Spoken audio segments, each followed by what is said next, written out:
protected from public disclosure. I will adjourn this open session following completion of one round of questions, and we will then move into a closed session where such questions can be asked. Second, I want to inform the audience that while I fully support constitutionally protected free speech and the right to assemble, this is not the time or place. Any would-be disruptors in the audience who interfere with the committee's business will not be tolerated. For this event, members will have 5 minutes with witnesses. I would ask each of my colleagues to keep both your questions and complete answers from the witnesses within those allotted 5 minutes. Any last questions that can't be answered in time will be submitted for the record. In the same manner in which the House Permanent Select Committee on Intelligence has conducted itself in recent worldwide threats hearings, I expect that we will continue to act in a bipartisan and respectful manner during today's event. I'm confident all members can treat each of our witnesses today with due respect, consistent with past practice. This worldwide threats hearing provides the American people the opportunity to hear directly from our intelligence community leadership on the threats that face our nation. It's my pleasure to welcome our witnesses to today's hearing. Director of National Intelligence, the Honorable Tulsi Gabbard. Director of Central Intelligence Agency, the Honorable John Ratcliffe. Director of the Federal Bureau of Investigation, the Honorable Kash Patel. Director of National Security Agency, General Tim Hawk. Director of Defense Intelligence Agency, Lieutenant General Jeffrey Cruz. Thank you all for being here. First, I want to address an issue that was made public earlier this week regarding a group text message exchange that included several members of President Trump's national security leadership team and a journalist. Yesterday, our colleagues on the Senate Select Committee on Intelligence held their hearing on the annual threat assessment, and unfortunately, instead of exploring the real and existential threats that face our nation, which is the purpose of this hearing, this issue consumed most of their time. While I will address this topic further in my questions, it's my sincere hope that we use this hearing to discuss the many foreign threats facing our nation. I have deep concerns about the state of our national security. The war between Russia and Ukraine has just surpassed 3 years and now includes North Korean troops on the battlefield. Iran remains the world's largest state sponsor of terrorism, supporting terrorist organizations throughout the Middle East like Hezbollah and Hamas, fueling the latter's war with Israel and Gaza. The threat of the Chinese Communist Party, or CCP, has metastasized worldwide, expanding a robust military and espionage capability well beyond the Pacific, including here within the Western Hemisphere. The CCP's aggressiveness in operations below the level of armed conflict continues to grow. For example, they have sponsored cyber attacks against United States critical infrastructure and even recruited a New York State governor's office employee into being an undisclosed agent of the CCP. And after 4 years of a catastrophic open border policy and limited and in many cases no vetting, we have seen an explosion of illegal migrants crossing our border since 2021. In fiscal year 2024, 516 were identified to be known or suspected terrorists, 106 of whom tried to sneak into our country between ports of entry. And these are just the ones we caught of the nearly 3 million encounters recorded by Customs and Border Protection. We've also seen an ISIS-affiliated human smuggling network bringing more than 400 migrants into the United States. And this occurs through networks associated with cartels and gangs from Sinaloa to CJ&G, who present an unacceptable risk to the security of the American people. In the midst of such threats, many have understandably lost trust in the intelligence community. One reason I'm particularly concerned about is the pattern of lapses I've seen in analytic integrity and objectivity in some of the assessments provided by the IC in the last few years. From President Trump-Russia collusion fiasco to the origins of the COVID-19 pandemic to anomalous health incidents, there have been numerous instances of the IC suppressing certain reporting, using substandard reporting to support a pre-decided thesis, and failure or refusal to consider plausible alternative analyses. That, combined with many other examples of weaponized government, results in a situation where the United States is facing very real threats, while many of our citizens lack trust in those they empower to inform on our counter these threats. Look, I've been honored to serve our country for many years now, first as an explosive ordnance disposal technician in the Army, now as a representative for the 1st District of Arkansas and chairman of this committee. In my time here, I've traveled the world and met with countless IC employees, from everyday Americans doing challenging and often dangerous work of intelligence to agencies directors like yourselves. The vast majority of those people are honest, hardworking, patriotic Americans that silently and without accolades do difficult jobs, often in austere places, sacrificing time with their families and in some cases putting themselves in danger, all in order to serve the United States. These silent warriors deserve our gratitude and our respect. They do not deserve to have their reputations besmirched by poor leadership. Unfortunately, in recent years, we've seen instances of politicized, self-serving, dishonest leaders sustaining the reputation of our institutions and patriots by abusing the powers and sacred trust given to them by the American people. We have some real work to do. You in your roles as leaders of prestigious organizations and us as members of this committee charged with conducting honest and rigorous oversight must ensure that our institutions work for the American people. Those that don't uphold the stringent standards of integrity that the American people expect and deserve must be held accountable. In the instances where trust is breached, those involved must be held accountable. This will help rebuild the trust between the American people and those that serve them in the intelligence community. Today, we need you to be candid about the threats facing the United States.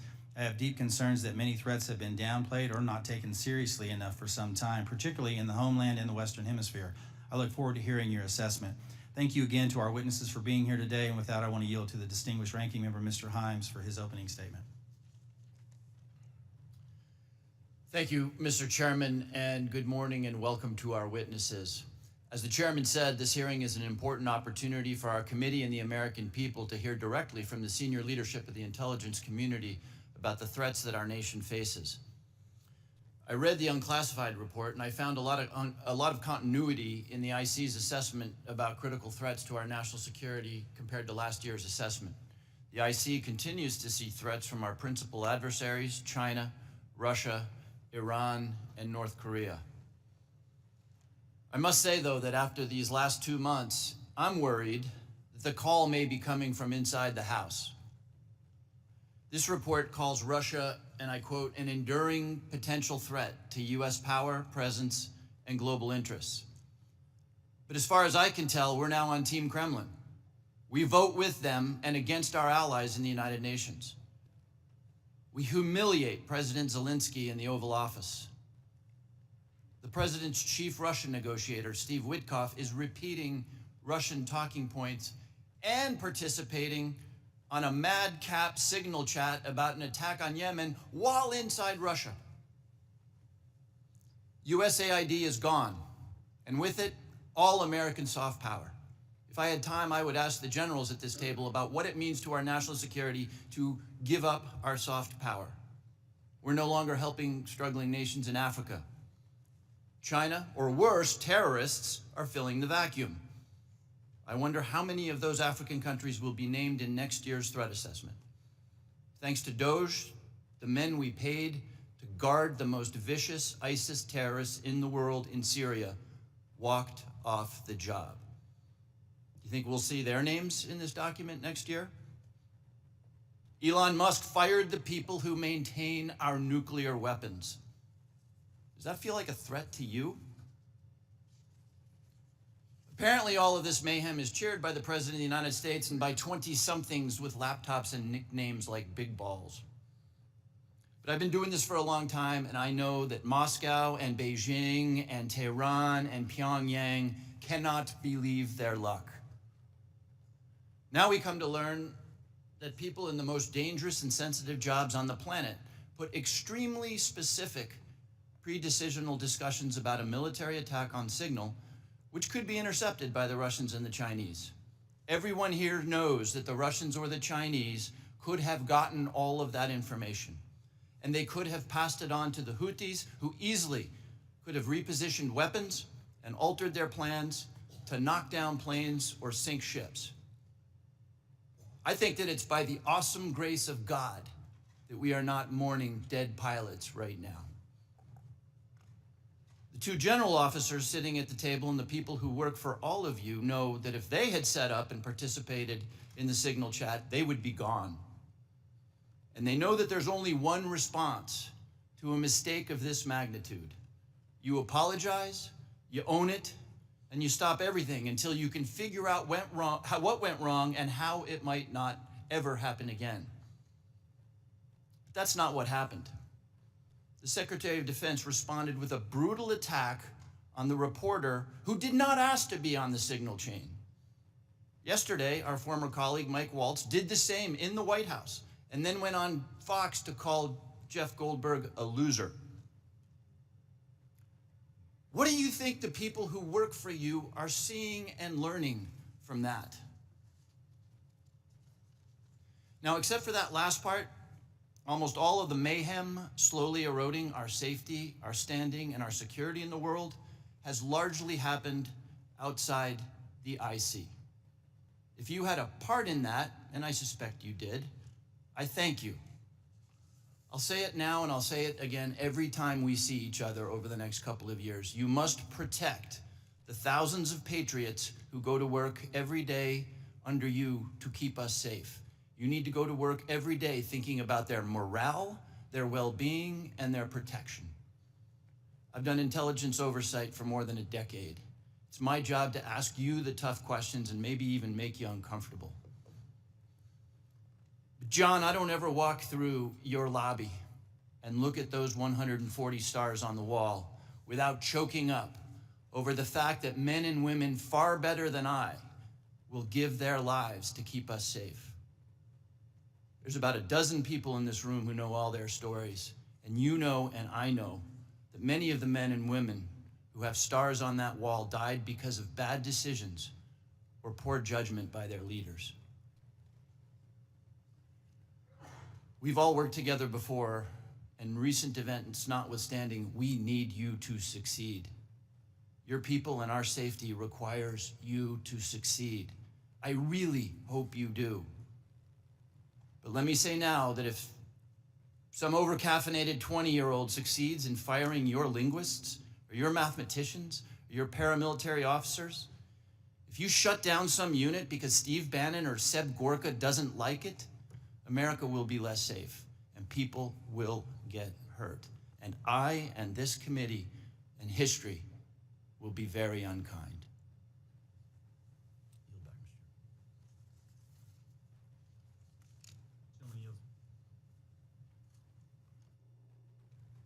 Gentleman yields. Now recognize Director Gabbard to make a statement on behalf of the intelligence community.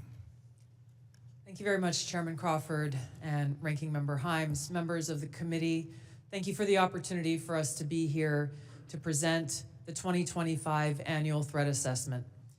I'm joined here by my colleagues from the CIA, DIA, FBI, and NSA. Our testimony today offers the collective assessment of the 18 U.S. intelligence elements making up the U.S. intelligence community and draws on the intelligence collection and information available to the IC from open source and private sector and the expertise of our analysts. It evaluates what the IC assesses most threatens our people and our nation's ability to live in a peaceful, free, secure, and prosperous society. As you know very well, we face an increasingly complex threat environment that is threatening us here at home and our interests abroad. I'll begin by focusing on what most immediately and directly threatens the United States and the well-being of the American people: the non-state criminal groups and terrorists putting American lives and livelihood at risk. I'll then move on to focus on the key nation states who have the capability to threaten our security and the interests of the United States. Cartels, gangs, and other transnational criminal organizations in our part of the world are engaging in a wide array of illicit activity, from narcotics trafficking to money laundering, to smuggling of illegal immigrants and human trafficking, which endanger the health, welfare, and safety of everyday Americans. Based on our latest reporting available for the year-long period ending October 2024, cartels were largely responsible for the deaths of more than 54,000 American citizens due to synthetic opioids. Mexico-based transnational criminal organizations are the main suppliers of illicit fentanyl to the U.S. market and are quickly adapting to enforcement and regulatory pressures by using multiple sources and methods to procure precursor chemicals and equipment, primarily from China and India, many of which are dual-use chemicals used in legitimate industries. Independent fentanyl producers are also increasingly fragmenting the drug trade in Mexico. The ready availability of precursor chemicals and ease of making illicit fentanyl have enabled independent actors to increase illicit fentanyl production and smuggling operations in Mexico. Cartels are profiting from human trafficking and have likely facilitated more than 2 million illegal immigrants encountered by law enforcement at the U.S. southwest border in 2024 alone, straining our vital resources and putting the American people at risk. Criminal groups drive much of the unrest and lawlessness in the Western Hemisphere. They also engage in extortion, weapons and human smuggling, and other illicit and dangerous revenue-seeking operations, including kidnapping for ransom, forced labor, and sex trafficking. While some of these key drivers of migrants are expected to persist, heightened U.S. border security enforcement and deportations under the Trump administration are proving to serve as a deterrent for migrants seeking to illegally cross our borders. U.S. Border Patrol apprehensions along the southwest border in January 2025 dropped 85% from the same period in 2024.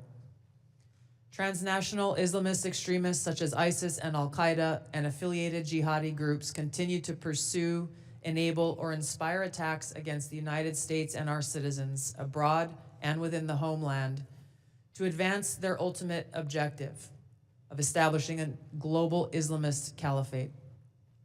This includes heightened efforts to spread their ideology to recruit and radicalize individuals in the U.S. and the West. While the New Year's Day attacker in New Orleans had no known direct contact with ISIS terrorists, he was influenced and radicalized by ISIS ideological propaganda, as one example. Al-Qaeda and its affiliates continue to call for attacks against the United States as they conduct attacks overseas. These jihadist groups have shown their ability to adapt and evolve, including using new technology and tactics to spread their ideology and recruit new followers. A range of non-state cyber criminals are also targeting our economic interests, our critical infrastructure, and advanced commercial capability for extortion, other coercive pursuits, and financial gain. These actors are using a variety of tactics, including phishing, ransomware, and denial of service attacks to disrupt our systems and steal sensitive and lucrative information, using available technologies and taking advantage of U.S. cyber vulnerabilities. Ransomware actors last year, for example, attacked the largest payment processor for U.S. healthcare institutions, and another set of criminal actors conducted cyber attacks against U.S. water utilities. Some of these non-state cyber actors also operate as proxies for or emulate similar activities being carried out by major state actors. The IC sees China, Russia, Iran, and North Korea engaging in activities that could challenge U.S. capabilities and interests, especially related to our security and economy. They are in some cases working together in different areas to target U.S. interests and to protect themselves from U.S. sanctions. At this point, the IC assesses that China is our most capable strategic competitor. Under the leadership of Xi Jinping, the People's Republic of China seeks to position itself as a leading power in the world stage, economically, technologically, and militarily. Beijing is driven in part by a belief that Washington is pursuing a broad effort to contain China's rise and undermine CCP rule. China's most serious domestic challenge is probably China's slowing economy and the potential instability that could occur if socioeconomic grievances lead to large-scale unrest. Growing economic tensions with the United States and other countries could also weigh on China's plans for economic growth and domestic job creation. China's military is fielding advanced capabilities, including hypersonic weapons, stealth aircraft, advanced submarines, stronger space and cyber warfare assets, and a larger arsenal of nuclear weapons. While it appears they would like to develop and maintain positive ties with the United States and the Trump administration to advance its own interests and avoid conflict, China is building its military capability in part to gain an advantage in the event of a military conflict with the United States around the issue of China's efforts towards unification with the Republic of China or Taiwan. Beijing is advancing its cyber capabilities for sophisticated operations aimed at stealing sensitive U.S. government and private sector information and pre-positioning additional asymmetric attack options that may be deployed in a conflict. China's cyber activities have been linked to multiple high-profile breaches, including last year's massive compromise of U.S. telecom infrastructure, commonly referred to as Salt Typhoon. Beijing currently dominates global markets and strategically important supply chains, for example, with the mining and processing of several critical minerals. In December, China imposed an export ban to the United States on gallium, germanium, and antimony, all of which are important to the production of semiconductors and our defense technologies. This was in direct response to U.S. export controls on chips designed to broadly limit PRC access to advanced chips and chip-making equipment. China also aims to compete in other critical global industries, including AI, legacy semiconductor chip production, biomanufacturing and genetic sequencing, and medical and pharmaceutical supply production. Russia's nuclear and conventional military capabilities, along with its demonstrated economic and military resilience, make it a formidable competitor. Moscow has more nuclear weapons than any other nation that could inflict catastrophic damage on the United States and the world in the event of a major war that Russian leaders feared put them and their regime at serious risk. In late 2024, Russia announced updates to its public nuclear doctrine, expanding the conditions under which Russia would consider using nuclear weapons. Russia is building a more modern and survivable nuclear force designed to circumvent U.S. missile defense through reliable retaliatory strike potential. It intends to deter the U.S. by holding the U.S. homeland at risk and by having the capabilities to threaten nuclear war in a conflict. Russia's developed advanced cyber capabilities and has attempted to pre-position access to U.S. critical infrastructure for asymmetric options and make it a persistent cyber threat. Russia's cyber activities have been linked to multiple high-profile breaches, including the 2023 hack of Microsoft. Russia is also fielding new capabilities in anti-satellite weapons meant to degrade U.S. and allied space infrastructure. Among Russia's most concerning developments is a new satellite intended to carry a nuclear weapon as an anti-satellite weapon, violating long-standing international law against such activity and putting the U.S. and global economy at risk. Iran continues to seek to expand its influence in the Middle East, despite the degradation to its proxies and defenses during the Gaza conflict. Iran has developed and maintains ballistic missiles, cruise missiles, and UAVs, including systems capable of striking U.S. targets and allies in the region. They've shown a willingness to use these weapons, including during a 2020 attack on U.S. forces in Iraq and in attacks against Israel in April and October 2024. Iran's cyber operations and capabilities also present a serious threat to U.S. networks and data. The IC continues to assess that Iran is not building a nuclear weapon, and Supreme Leader Khamenei has not authorized the nuclear weapons program that he suspended in 2003. We continue to monitor closely if Tehran decides to reauthorize its nuclear weapons program. In the past year, we've seen an erosion of a decades-long taboo in Iran on discussing nuclear weapons in public, likely emboldening nuclear weapons advocates within Iran's decision-making apparatus. Iran's enriched uranium stockpile is at its highest levels and is unprecedented for a state without nuclear weapons. Iran will likely continue efforts to counter Israel and press for a U.S. military withdrawal from the region by aiding, arming, and helping to reconstitute its loose consortium of like-minded terrorist actors, which it refers to as its axis of resistance. Although weakened, this collection of actors still presents a wide range of threats, including to Israel's population, U.S. forces deployed in Iraq and Syria, as well as U.S. and international military and commercial shipping and transit. North Korean leader Kim Jong-un is pursuing stronger strategic and conventional capabilities that can target U.S. forces and allies in the region, as well as the U.S. homeland, to bolster North Korea's leverage and stature, defend its regime, and achieve at least tacit recognition as a nuclear weapons power. Kim's recently cemented strategic partnership with Russia supports these goals by providing him with greater financial, military, and diplomatic support, reducing its reliance on China, and providing North Korean forces and weapons systems with warfighting experience.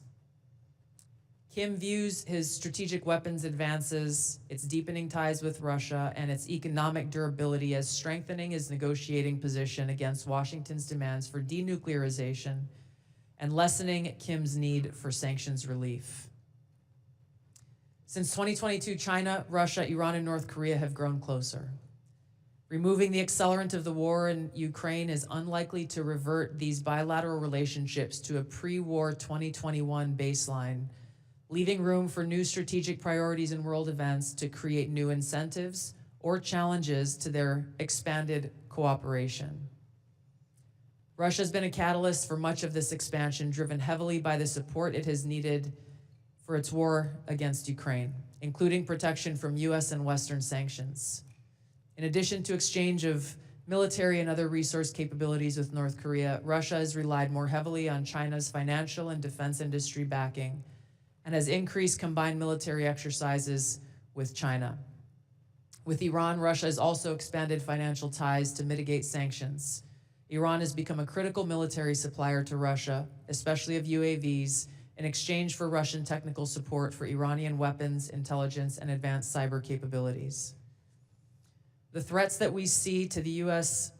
to U.S. national security are both complex and multifaceted. In closing, I want to address briefly the signal chat issue that I know many of you are concerned about. The President and National Security Advisor Waltz held a press conference yesterday with a clear message. It was a mistake that a reporter was inadvertently added to a signal chat with high-level national security principals having a policy discussion about imminent strikes against the Houthis and the effects of the strike. National Security Advisor has taken full responsibility for this, and the National Security Council is conducting an in-depth review along with technical experts working to determine how this reporter was inadvertently added to this chat. The conversation was candid and sensitive, but as the President National Security Advisor stated, no classified information was shared. There were no sources, methods, locations, or war plans that were shared. This was a standard update to the National Security Cabinet that was provided alongside updates that were given to foreign partners in the region. The Signal Message app comes pre-installed on government devices. In December of 2024, CISA stated, quote, "We strongly urge highly targeted individuals to immediately review and apply best practices provided in the guidance to protect mobile communications, including consistent use of end-to-end encryption." And they named Signal as an app as an example of such an end-to-end encrypted messaging app. Ideally, these conversations occur in person. However, at times, fast-moving coordination of an unclassified nature is necessary where in-person conversation is not an option. I'm also aware that a lawsuit was filed yesterday on this issue. As a result of that pending litigation, I'm limited in my ability to comment further on that specific case. My Office of General Counsel will be in close contact with the Department of Justice on this matter. The most important thing to the American people and to all of us is the success of this military operation against terrorists who have been and continue to attack American service members was extremely successful, thanks to the leadership of President Trump and the actions of our brave men and women in uniform. As the heads of the American people's intelligence community, we will continue to provide the President, you in Congress, and our war fighters with timely, unbiased, relevant intelligence to keep our country secure, free, prosperous, and at peace. Thank you, Mr. Chairman. Thank you, Director Gabbard. We now turn to member questions. I'll recognize myself for 5 minutes. I want to talk about, before I get into the threats, I want to talk about something we've talked about in this committee and in this setting before. We've had IC agency leaders commit to complying with our document requests but not follow through. I don't know if this is due to direction from previous administration or middle management obstruction, but I find it completely unacceptable. In fact, I had to subpoena the NSA in order to cooperate with our AHI investigation last year. As you all know, it's the charge of this committee to conduct rigorous oversight, and part of that oversight is to occasionally requires us that we request documents from your organizations to enable our investigations. We cannot adequately do our jobs without your partnership and your cooperation. General Hawk and General Cruz, we had this conversation here before last year, and I'm not satisfied with your responsiveness. Therefore, I'm going to ask that question again on the record in this open setting to each of you. Do I have your unequivocal commitment to cooperating with document or other information requests from this committee, General Hawk? You do, Chairman. Thank you, General. Director Patel. You do, Mr. Chairman. Director Gabbard. Yes, Chairman. Director Ratcliffe. Yes, you do, Chairman and Ranking Member. And I want to start by saying it's good to be back. It's good to see you. And as you all know, I have a special appreciation for the work that this committee does, having previously been a member. I also understand the importance of the oversight role that it has, and so you have my full commitment and my understanding about what your responsibilities are and my obligation to keep you fully and currently informed, and I will do that. Appreciate that. General Cruz. Chairman, of course, you have our continuing support on this critically important effort for the nation. Thank you, I appreciate that. I want to turn now to something that's a topic of conversation and really needs to be, and that's our own neighborhood here in our Western Hemisphere. I mentioned in my opening statement, I'm deeply concerned about encroachment in the Western Hemisphere, not just by China, but other adversaries like Russia and Iran, from Russian military cooperation with and support to Venezuela and Nicaragua, CCP-linked companies, acquisition of critical assets in Central and South America, Iran's defense agreement with Bolivia, the establishment of a technical military cooperation commission including Venezuela, Cuba, China, Russia, and Iran. And I could list several more alarming examples. I'm afraid we focus so much of our attention across the world that we've lost sight of our own neighborhood, leading to the anti-American regimes gaining permanent footholds within striking distance of the homeland. So Director Gabbard, to the extent that you can discuss it in this setting, what is the intelligence community's assessment of adversary encroachment in the Western Hemisphere? Thank you, Mr. Chairman. We'll be able to go into greater detail in the closed session, but the intelligence community assessment reflects what you have just detailed and outlined. The continued competition, encroachment, and investments that are occurring in the Western Hemisphere have rapidly increased and continue to pose a threat both to our economic interests and to our security. Every day there are new reports of further attempts. One just recently that came up yesterday with investments that are being made in the southeast part of the United States. Again, I'll go into this further in a closed setting, but the intelligence assessments that we are receiving are being shared with senior cabinet officials, Department of Energy, Commerce, Treasury, those who are working alongside us to not only monitor, but to determine the best policies that will protect our interests.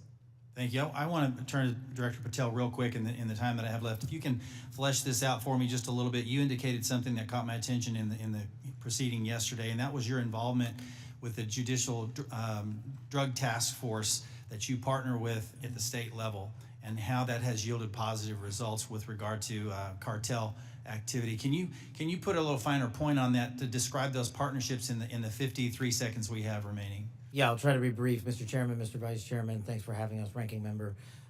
My priorities at the FBI have been to partner with state and local law enforcement in ways that we have not done so before, particularly on information sharing, and it's a two-way street. And in order for us to effectuate drug seizures and narcotics interdictions in the 50 states, we treat them as all border states because that's what's happening. We have an American citizen die of a drug overdose every 7 minutes.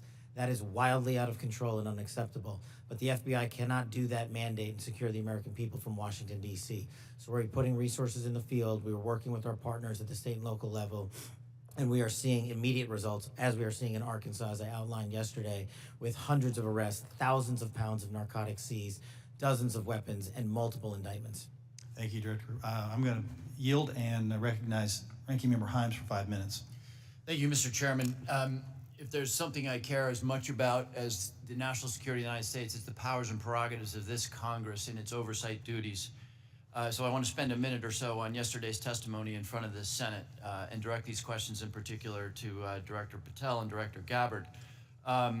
Yesterday, Senator Heinrich asked, did this conversation, referring to the signal chat, include information on weapons, packages, targets, or timing? Director Patel, you said not that I'm aware of. Director Gabbard, you said same answer. This morning we learned that the signal chat included the following update, forward-looking update from the Secretary of Defense. Time now, 11:44 Eastern Time. Weather is favorable. Just confirmed with CENTCOM. We are go for mission launch. 12:15 Eastern Time. F-18 launch. First strike package. 13:45 trigger-based F-18 first strike window starts. Target terrorist is at his known location, so should be on time. Also, strike drones launch. MQ-9s. 14:10 more F-18s launch. Second strike package. Do either of the directors want to reflect on their testimony yesterday in the context of what I just read? Sure. One, I was not on that signal chat. Two, I have not reviewed it. And three, as you just indicated, that was made public this morning. But Director, you didn't prior to yesterday's Senate. You were on this. You were on the signal chat, correct? No. Okay, but did you review the material on the signal chat? No, I wasn't Okay. on it. Director Gabbard. Yes, Ranking Member. My answer yesterday was based on my recollection or the lack thereof on the details that were posted there.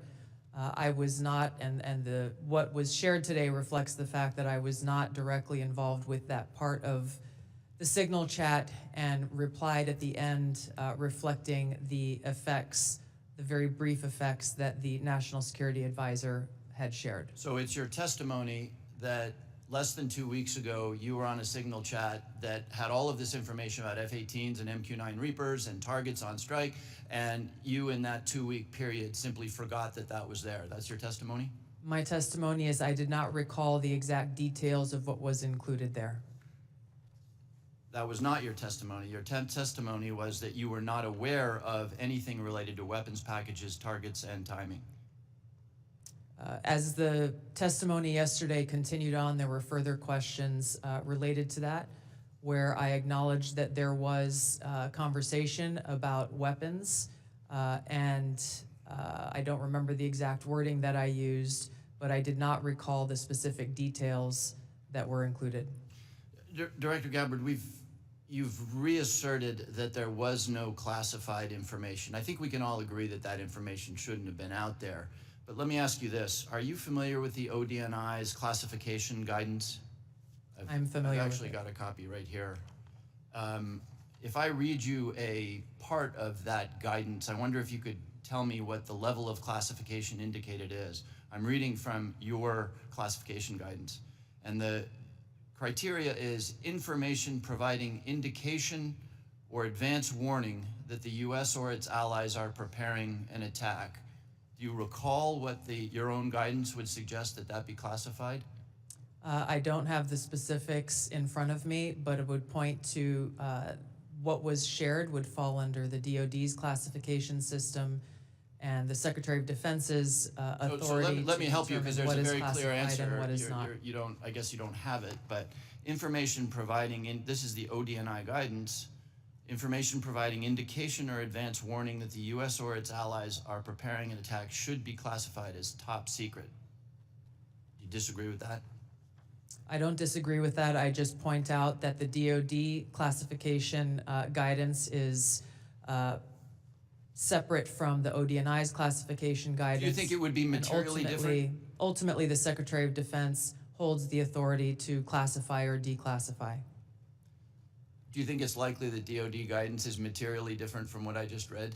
I haven't reviewed the DoD guidance, so I can't comment.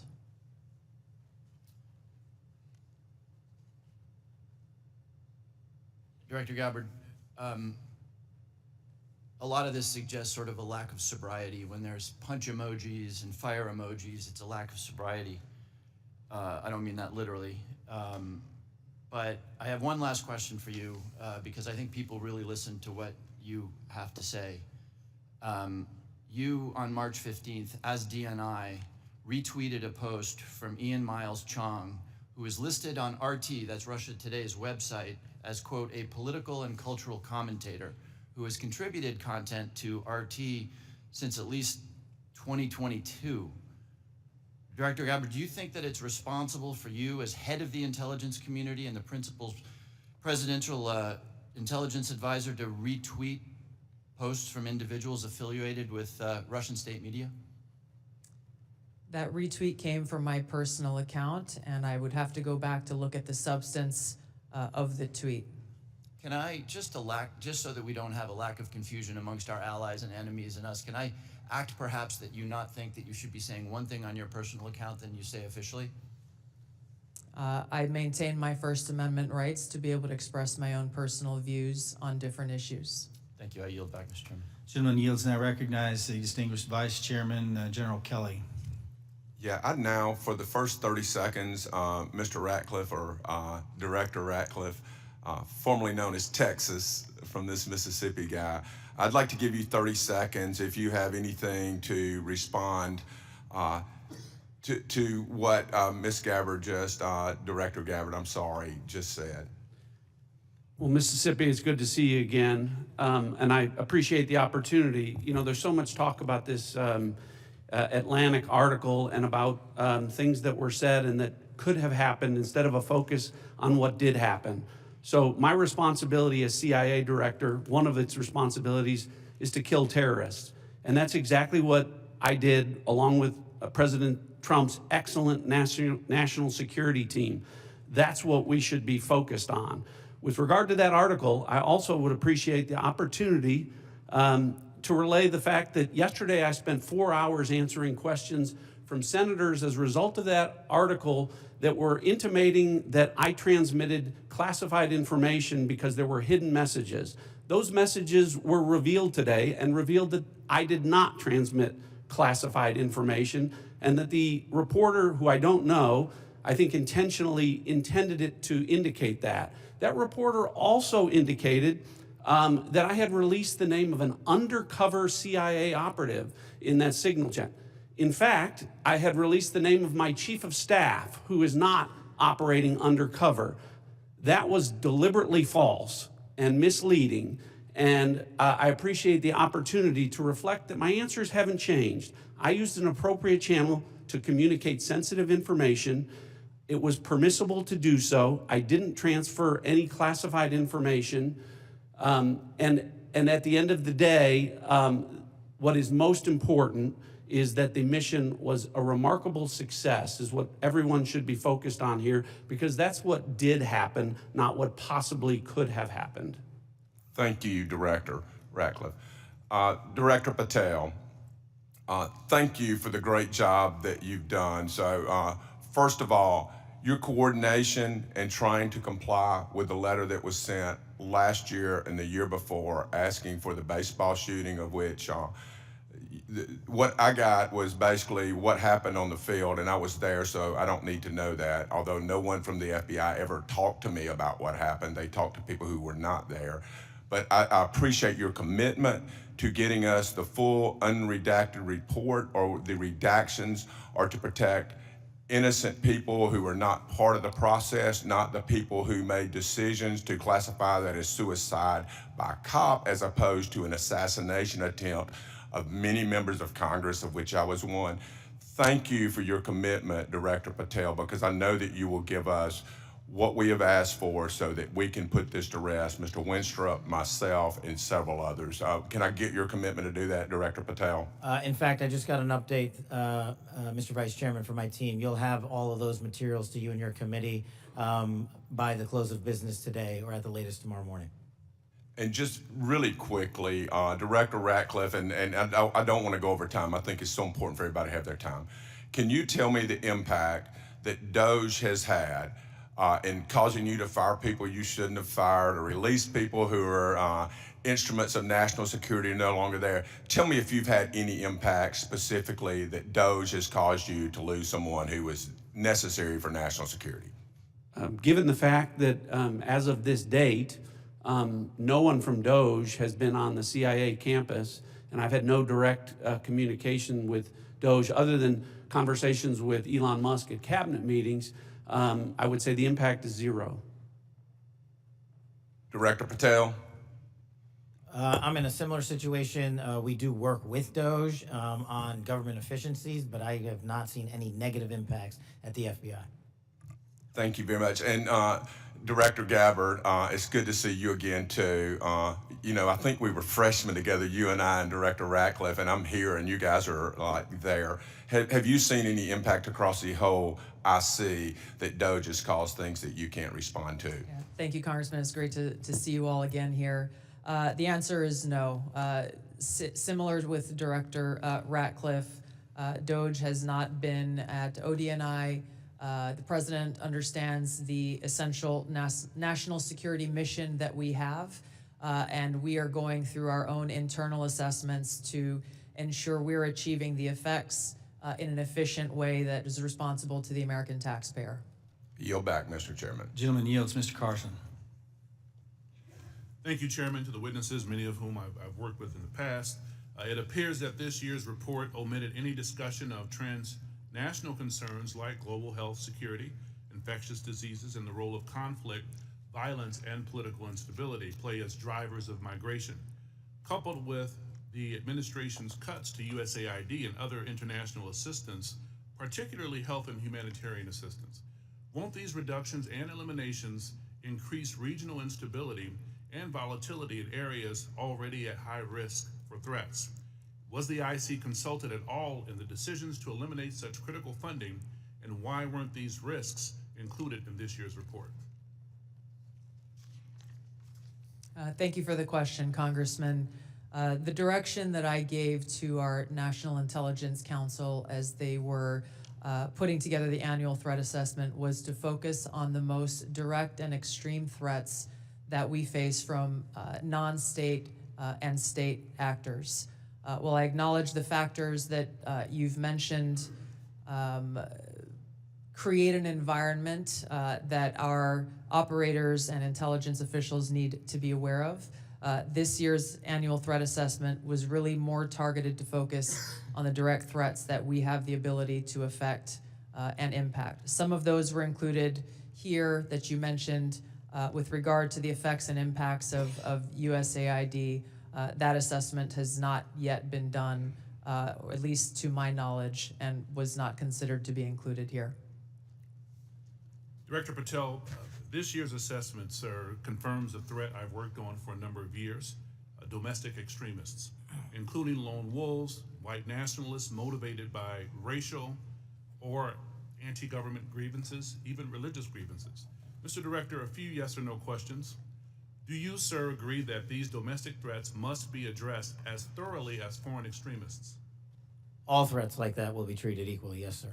Is it true, sir, you moved personnel out of the FBI section responsible for countering domestic violent extremists?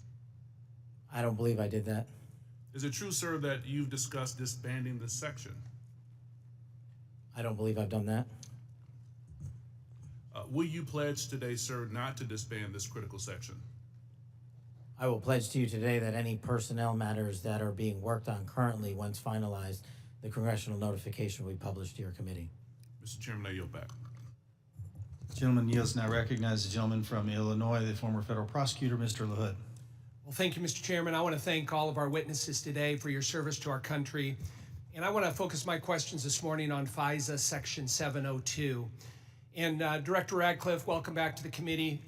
In your confirmation hearing before the Senate, you were asked extensively about FISA and Section 702, and I think laid out a compelling narrative on how, as you described it, quote, how indispensable it is to national security. And you were also asked about a warrant requirement on Section 702. And your answer to that was, quote, on whether a warrant makes sense on 702, your quote was, the answer is no. We're talking about national security issues where sometimes minutes matter in the ability to disrupt or interdict the bad actors or to act upon the intelligence that you can gain from that, unquote. Director, I wanted to ask you, is that still your belief today regarding the warrant requirement? Congressman, it absolutely is. You've accurately reflected my prior testimony.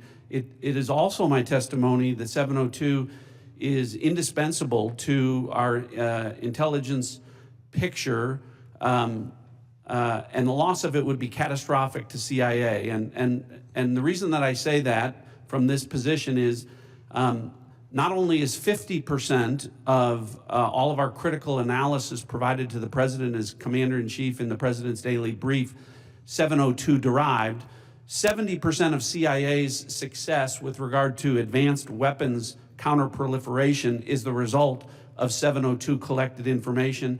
And finally, 90% of CIA's successful interdictions with regard to synthetic drugs like fentanyl are the result of 702 collection.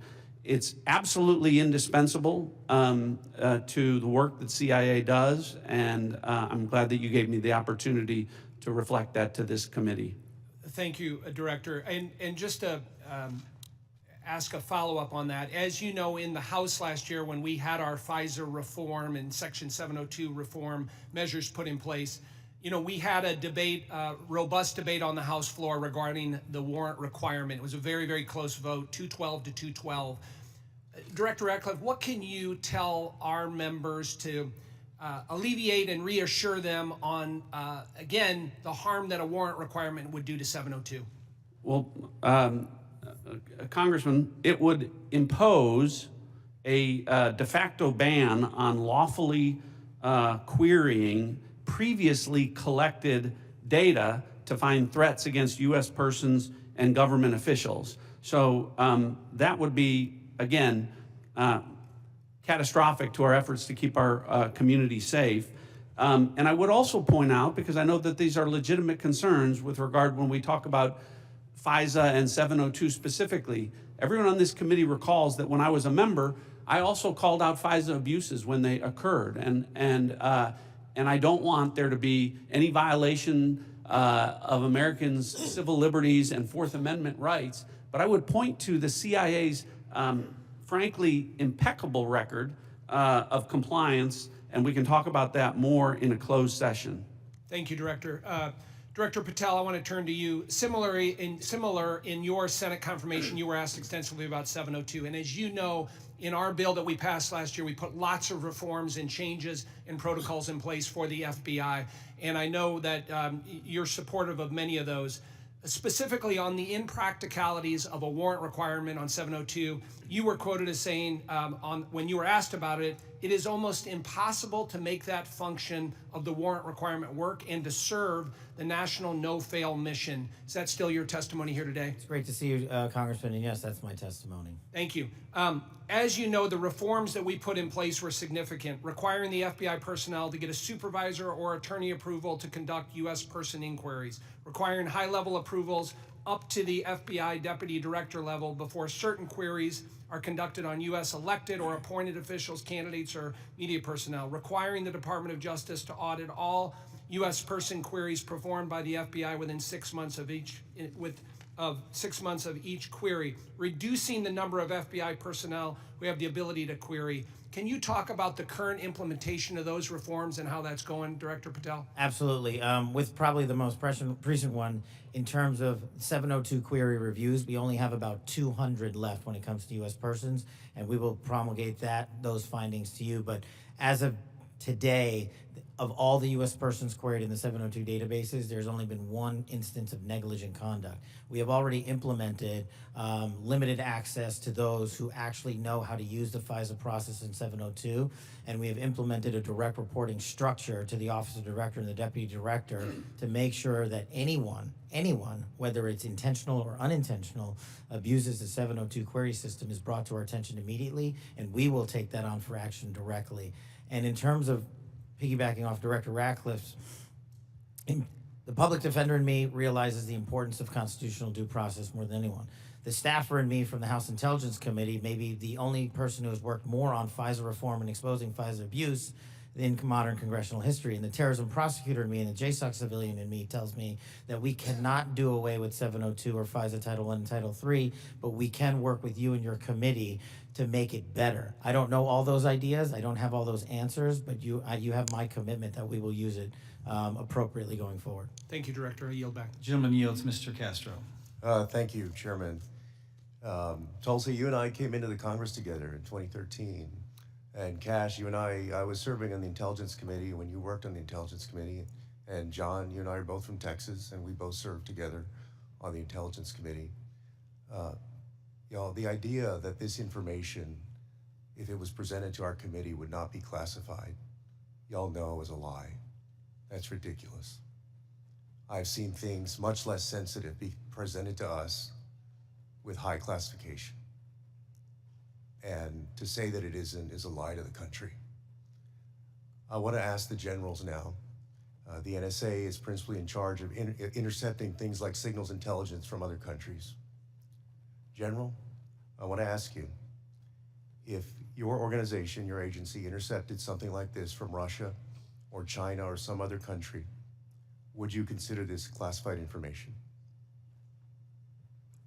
Representative, we would be classifying based off of our sources and methods. So those would be the things that, in terms of how we process, how we would be able to obtain the information and how we'd report it, Sure. we would classify based off of our source and method. So if you knew that the Secretary of Defense and the National Security Advisor of Russia or China and the head of the Foreign Ministry and all of the folks who were associated with that signal chain, if you intercepted that information, General, would you consider it classified? So it would be classified based off of our collections. So the NSA would classify it, would Based off determine it as of classified.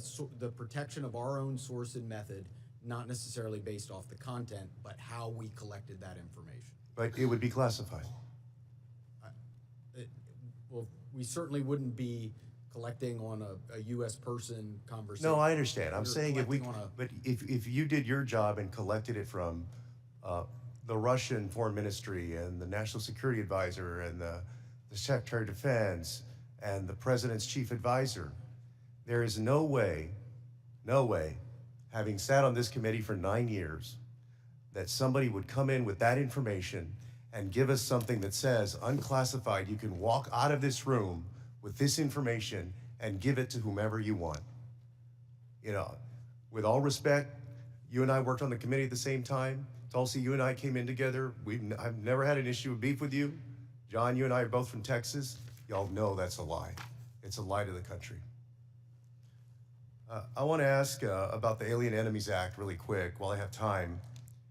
The president has used the Alien Enemies Act, a wartime authority last used to detain German and Japanese nationals during World War II, to summarily deport people accused of being members of the Venezuelan gang, Tren de Agua. To invoke this law, the president must demonstrate that the United States is under invasion by a foreign nation or government. They have alleged that we are under invasion by the Venezuelan government. The idea that we are at war with Venezuela would come as a surprise to most Americans. The unclassified version of the annual threat assessment the intelligence community just released makes no mention of any invasion or war that we are fighting with the nation of Venezuela. You would think our nation being at war would merit at least a small reference in this threat assessment. And Director Ratcliffe, does the intelligence community assess that we are currently at war or being invaded by the nation of Venezuela? We have no assessment that says that. Thank you. In invoking the law, the president alleged that Tren de Agua is, quote, undertaking hostile actions against the U.S. at the direction, clandestine or otherwise, of the Maduro regime in Venezuela. Director Gabbert, does the intelligence community assess that the Venezuelan government is directing Tren de Agua's hostile actions against the United States? There are varied assessments that came from different intelligence community elements. I'll defer to Director Patel to speak specifically to the FBI assessment. But let me ask you, so you're saying there are conflicting assessments that have come from the IC? That's correct. Okay, thank you. We'll take it up in closed session. All right. You know, your threat assessment makes issue of, highlights fentanyl trafficking as a top threat to the United States, yet support for law enforcement cooperation with Mexico has been put on hold, and there's been a threat of invasion to Mexico by the United States. You assess that Russia's advanced cyber capabilities make it a persistent counterintelligence cyber threat, yet the administration shut down the unit at the Cybersecurity Infrastructure Agency tasked with stopping Russian cyber attacks. There's so many other ways that the actions of this administration have contradicted this threat assessment, and the administration is making the world and the United States more dangerous. I yield back. The gentleman yields. The gentleman from Pennsylvania, Mr. Fitzpatrick. Thank you, Chairman Crawford. Thank you to all of our witnesses for being here. I look forward to working with each and every one of you to keep our country and our planet safe. I wanted to carry on the topic of Section 702 reauthorization. Representative LaHood and I did a lot of work on this over the past 2 years. As you all know, last Congress, this committee worked in a bipartisan manner to advance the reauthorization of what most of us, if not all, deem to be our country's single and most important national security tool. The result was what was titled the Reforming Intelligence and Securing America Act, which not only reauthorized Section 702, but equally important, it provided necessary reforms to our intelligence community in an effort to address past abuses. This was the largest single reform of the FBI and the IC in a generation, making sure that there are appropriate compliance guardrails that enhance accountability while still protecting the critical tools necessary for our nation's security. Just to name a few, in 2009, Section 702 protected our nation from an attack by an Al-Qaeda member who intended to detonate explosives in the Manhattan subway lines. In 2014, Section 702 helped prevent attacks by assisting in the removal of ISIS leader Haji Imam. In 2022, Section 702 contributed to the U.S. government's operation against the last remaining 9/11 architect, Ayman al-Zawahiri. And as we saw in the horrendous attacks of October 7th, an attack on the people of Israel, where Hamas killed over 1,200 innocent civilians, intelligence collection is essential to the safety and security of our population. We must never, ever see another attack the likes of 9/11, especially as a result of a self-inflicted intelligence failure. Not reauthorizing the use of this authority in this coming year would intentionally and willingly put the United States at a disadvantage against actors who seek our destruction. Representative LaHood touched on the warrant requirement. As you all know, that is really the linchpin here.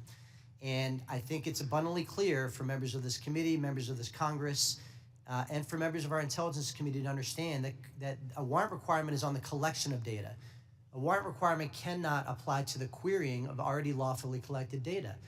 To follow that theory to its logical extreme would be to say that a police department who has an evidence locker containing lawfully collected data has to get a warrant to re-enter that evidence locker. It'd be akin to say to a police officer they cannot run a license plate, which is querying off of lawfully collected Department of Transportation data without getting a warrant. It would shut down the courts, it would shut down law enforcement, it would make our country much less safe. So I want to ask Director Patel, Director Radcliffe, I want to yield the floor to you as we will be working with all of you, particularly your two agencies on reauthorization, to share your thoughts.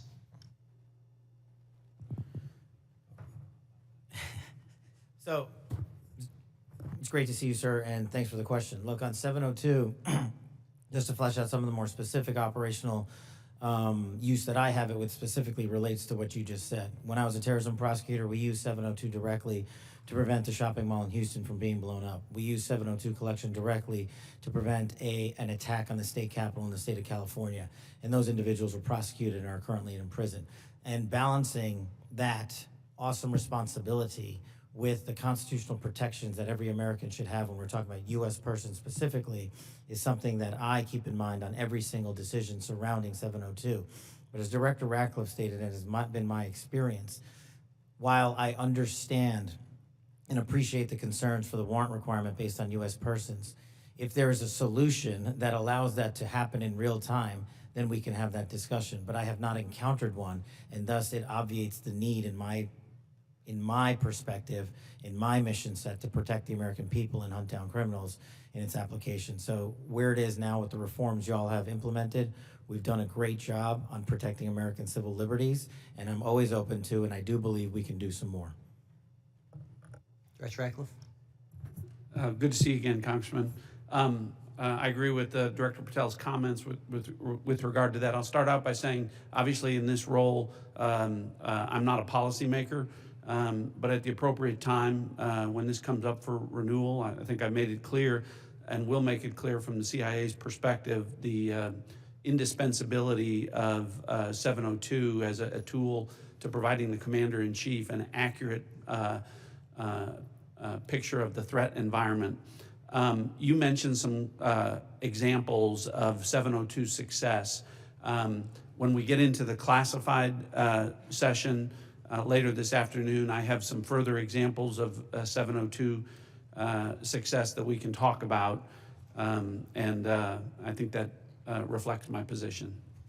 Thank you all. I yield back. The gentleman yields. Mr. Krishnamurthy. Good morning. Thank you, Mr. Chair, and thank you to our witnesses for coming. Thank you for your service. Director Gabbard, you said no classified information was included in the signal chat, correct?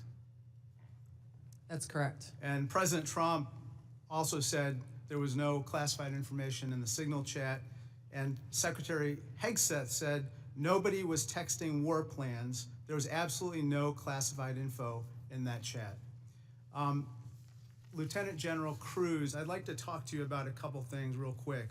Executive Order 13526, Section 1.4a. This is the Trump administration's executive order with regard to classified information.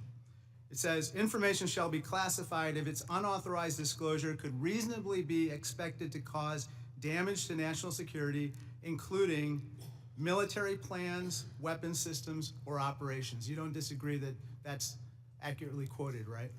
That's an accurate quote from the executive order. And DOD 5200.01, this is the DOD's manual on classification, says, quote, information shall be classified if its unauthorized disclosure could reasonably be expected to cause describable damage to national security. This includes military plans, weapon systems, or operations. You don't disagree that I quoted that accurately, right? That's also an accurate quote. Can I show you I'd like to show you the text that Secretary Hegseth actually published to the world. Now, Lieutenant General Cruz, as Ranking Member Himes said, it says, time now, weather is favorable, just confirmed with CENTCOM we are a go for mission launch. Then it says at 12:15 Eastern, F-18's launch, first strike package. F-18s are military systems, correct? Weapon systems. They are. Okay. 13:45, trigger-based F-18 first strike window starts. Target terrorist is at his known location, so should be on time. Also, strike drones launch, MQ-9s. MQ-9s is a weapon system, correct? They are. Okay. I think applying the executive order as well as the DOD manual to this fact pattern, we clearly have weapon systems that have been identified. That is classified information. Now, the reason why it's important that this information not be disclosed is that we don't want the adversaries to know what's about to happen, right, sir? Well, I would draw a small distinction there. You referenced and asked if that platform, those two platforms are weapon systems. They are, but those terms are used all across the globe in a lot of contexts. So it's really about how they're used in the context of this particular document. I just want to clarify that the use of those terms, I understand. Yeah. In this situation, those are operational details. They are operational details, but again, as you quoted the DoD instruction, it's about operations. So as you further go down into what are the operational details, I think as we had a discussion yesterday, the important aspect, I think all of us are very familiar. This is classified information. This is classified information. It's a weapon system as well as sequence of strikes as well as details about the operations. And so I think that just piggybacking off of what some other members have said, using the DOD's manual as well as the executive order in operation today with the Trump administration, this text message is clearly classified information. Secretary Hegseth has disclosed military plans as well as classified information. He needs to resign immediately. He needs to resign immediately, and a full investigation needs to be undertaken with regard to whether other similar signal chats are occurring in this administration. I'd like to turn my attention to another topic. Director Patel, according to the DOJ, in 2022, the FBI led Joint Terrorism Task Force, JTTF, in my hometown of Chicago, valiantly led efforts to prevent a plot to attack Naval Station Great Lakes in Illinois. You don't dispute that, do you, sir? I'm not familiar with it, but I don't dispute what you're telling me. Thank you. A memo obtained by ABC 7 News of Chicago said that this task force will now be, quote, actively supporting, close quote, the Department of Homeland Security and its immigration enforcement. You don't dispute that either, do you? I'm just not familiar with it, sir. Okay. Sir, I just have to say, the DOJ has now tasked JTTFs to shift some resources to immigration enforcement efforts. And I don't say this lightly, if there's a terrorist attack anywhere in the country, including in Chicago, and it was because the JTTFs in part shifted resources, they'll be held to pay. Thank you, sir. Gentleman's time's expired. Gentleman from Georgia, Mr. Scott. Thank you, Mr. Chairman. Director Gabbard, was the target terrorist named in the text, or was it simply referred to as target terrorist? The target was not named. Thank you. Was the location named? Congressman, no locations were named. Thank you. Director Patel, there was a specific accusation made about how close we are working with Mexico currently. My understanding, and I want to congratulate you on this, and I think it shows a shift of focus at the FBI since you've taken over to what it should have been doing all along, which is chasing the 10 most wanted that are threatening our country. My understanding is that 2 of the 3 were actually arrested in Mexico and are being extradited back to the United States. Is that correct? Yes, sir. We have been working. One of the first meetings I took as FBI director was my counterpart, Secretary Farouche in Mexico. And subsequent to that, we have repaid or extradited or expelled from Mexico 2 top 10 of the FBI's most wanted list and 33 other criminals. Well, it sounds to me like we're working closer with them today than we have in the last several years, and that the focus of the FBI has shifted to actually protecting American citizens instead of arresting pro-life protesters. Our mission is to find violent criminals wherever they are, and if they're in Mexico, we're going to get them. Thank you, and I appreciate you, and I appreciate the change in the focus of the FBI. I want to talk with you a little bit about the counterintelligence threats, one of which was an active duty U.S. Army soldier charged with conspiring to transmit national defense information to individuals located in China. What can you say in this setting, or can you briefly explain your work with interagency partners to identify and neutralize counterintelligence threats in the United States around this example? For me, sir? Yes, sir. So generally speaking, on counterintelligence and countering espionage, whether it's from adversaries like the CCP, Russia, Iran, or otherwise, we have prioritized them as an equally violent criminal enterprise seeking to do harm to our critical infrastructure and also to exploit and steal our data, whether it's government or private personnel. And so we have expanded our resources into them and working with the interagency to make it a priority. Thank you. I want to move on to the issue of the threshold of parole under the previous administration and the number of illegal immigrants that have come into this country, including people with known membership in terrorist groups. For those individuals that pose a risk and that we have captured and are being deported, are we sharing the biometric and biographic information with our allies to mitigate their ability to relocate or operate abroad? What we are doing at the FBI is sharing the information we're allowed to with our Five Eye partners, and then on an individual basis, we are trying to share information with other partners who deemed individuals that they find of consequence. Okay. As you move further into your position, if you have additional recommendations on how we better share information, please let us know. Yes, sir. Director Ratcliffe, China's influence on the Panama Canal has increased since 2017. Panama became the first Latin American country to sign on to China's Belt and Road Initiative. Can you talk about not just China embedding itself into the various canal-related sectors and operations, but what other areas in Central and South America have China and others increased their presence, and what examples concern you the most? Thanks, Congressman. Appreciate the question. I do want to comment. The question before about cooperation with Mexico, it's really across the IC.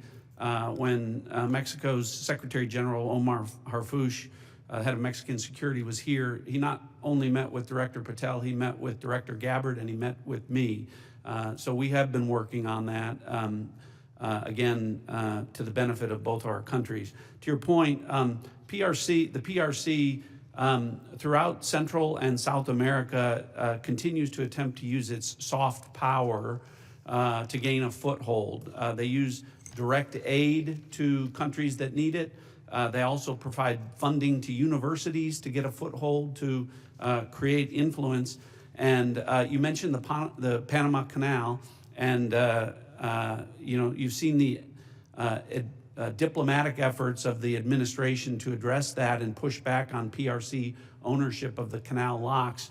But that ties into what the IC is doing.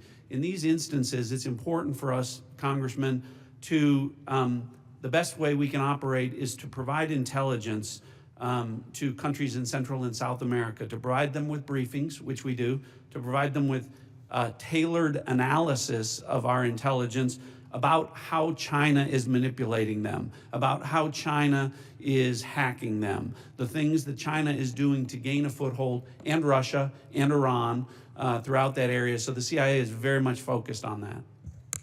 Gentleman's time's expired. Mr. Crow. Thank you, Chairman.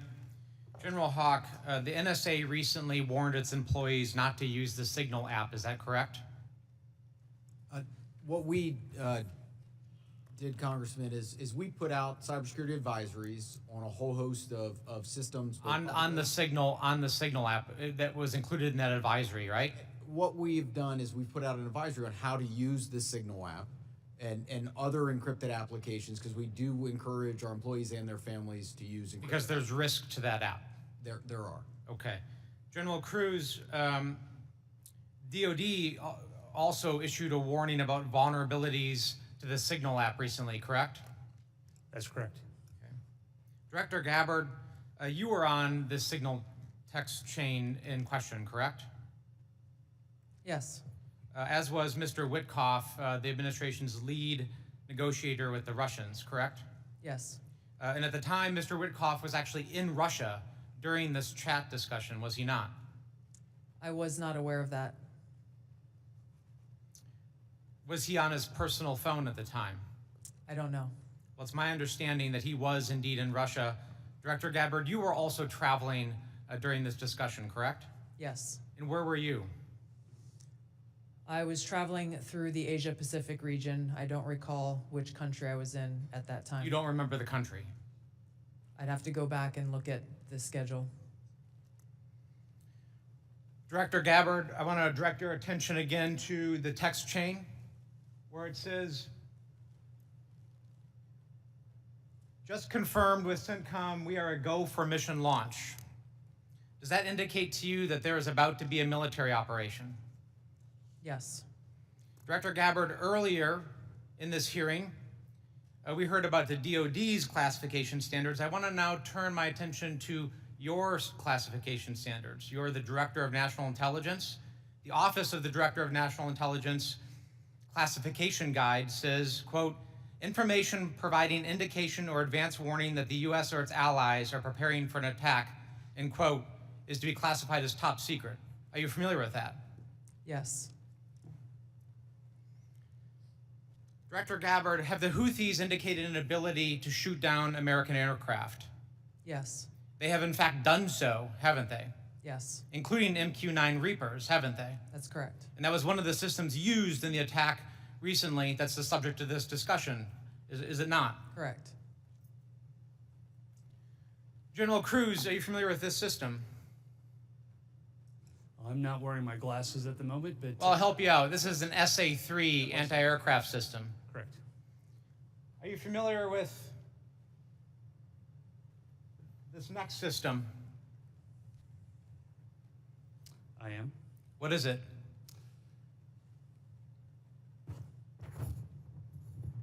I'm going to have to ask you. It's to an help. SA-6. I'm going to guess that This it is also an advanced anti-aircraft system, is it not? It is. It was used widely in the Balkans in the 90s. Correct. And the Houthis also have this system, don't they? They certainly do. And they've employed it against our aircraft, have they not?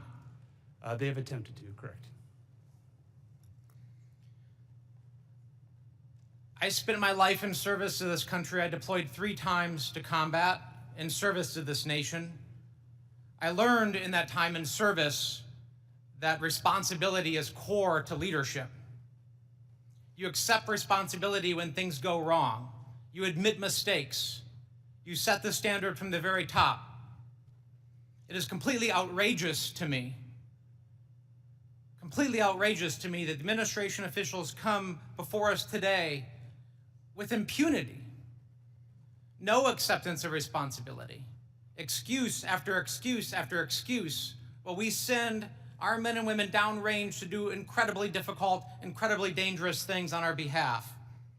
And yet, nobody is willing to come to us and say this was wrong.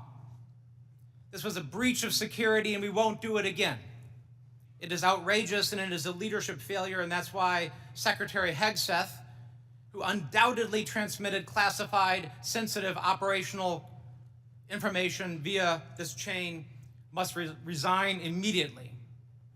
There can be no fixes, there can be no corrections until there is accountability, and I'm calling on the administration to move forward with accountability. I yield back. Gentleman yields. Gentleman from Texas, Mr. Crenshaw. Thank you, Mr. Chairman. Thank you all for being here. Good to see many of you again, and thank you for enduring 2 long days. I will note I always use fire emojis when I see terrorists getting killed. And I want to talk about cartels. This is a subject that is near and dear to my heart. I've been investigating it thoroughly for the last couple of years, and I'm glad to see that it's mentioned in all of your opening statements. I mentioned it at the very beginning of the threat assessment. There's a lot to work on here. One of our task force, we had a cartel task force in Congress. One of our key findings was that there needs to be a centralized, maybe call it authority, or maybe call it office, maybe call it cartel czar within the administration that actually coordinates all the very different aspects of fighting this battle. Has anything like that been talked about? I'll go to you, Director Gabbard. Thank you, Congressman. It's good to see you again. This is very much central to the conversations and planning and execution of the president's focus on targeting the cartels and the threats that they pose to the American people.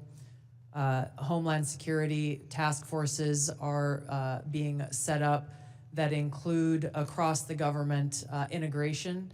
I can speak from my standpoint from the intelligence community, and our National Counterterrorism Center is leaning heavily forward into gathering and consolidating and integrating the intelligence that comes from DEA and others who've been working this issue for a while to make it so that it can be shared and integrated through the federal, state, and local law enforcement equities who are going after this problem.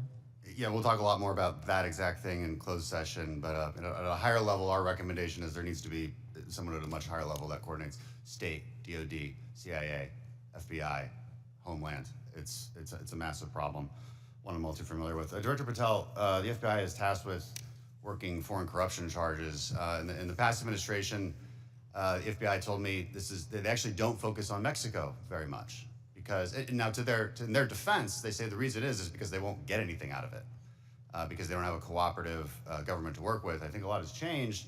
Do I have your commitment that we will at least start following up on those, because the judiciary system in Mexico is a key component in our failures to address the cartels?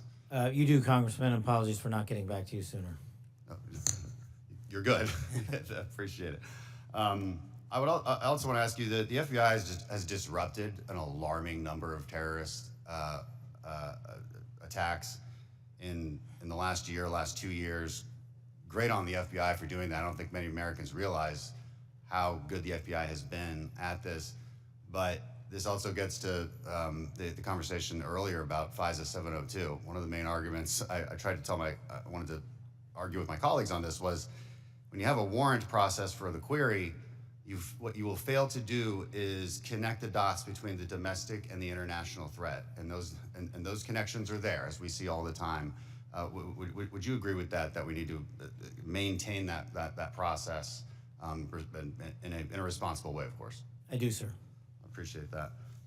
Director Gabbard, in my remaining time, I want to ask you, because of my, and this may go to our General Cruz as well. Because of my work on energy and commerce, we have an issue there with broadband spectrum auctions, and of course this affects our intelligence community in a very large way, and our DoD.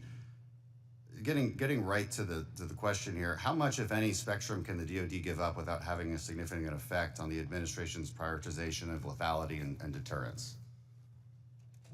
I'll defer to General Cruz, specific to DOD.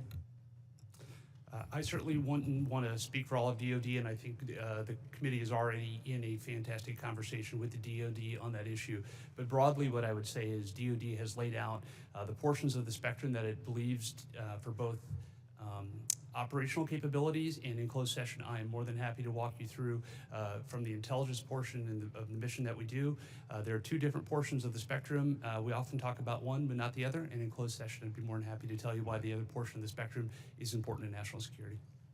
Sure, and the details are obviously classified, but we can talk about X and S spectrums and get a better idea for the public about, because the public would benefit from telecom having the ability to use some of these. When we look at 5G networks, 6G networks, so it's a conversation that we need to have and a much longer time to do so, which I've run out of. So I yield back. Thank you. Gentleman yields. Dr. Barra. Thank you, Mr. Chairman.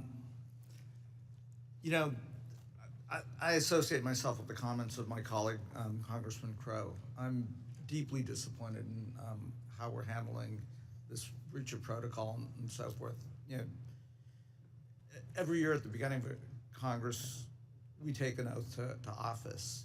You know, this is an awesome responsibility to be a member of Congress, to protect our country. We have no greater responsibility than to protect our homeland. And, you know, when I walk into this committee and the honor of being on this committee, I don't see Democrats and Republicans. I see folks that every day want to do the same thing.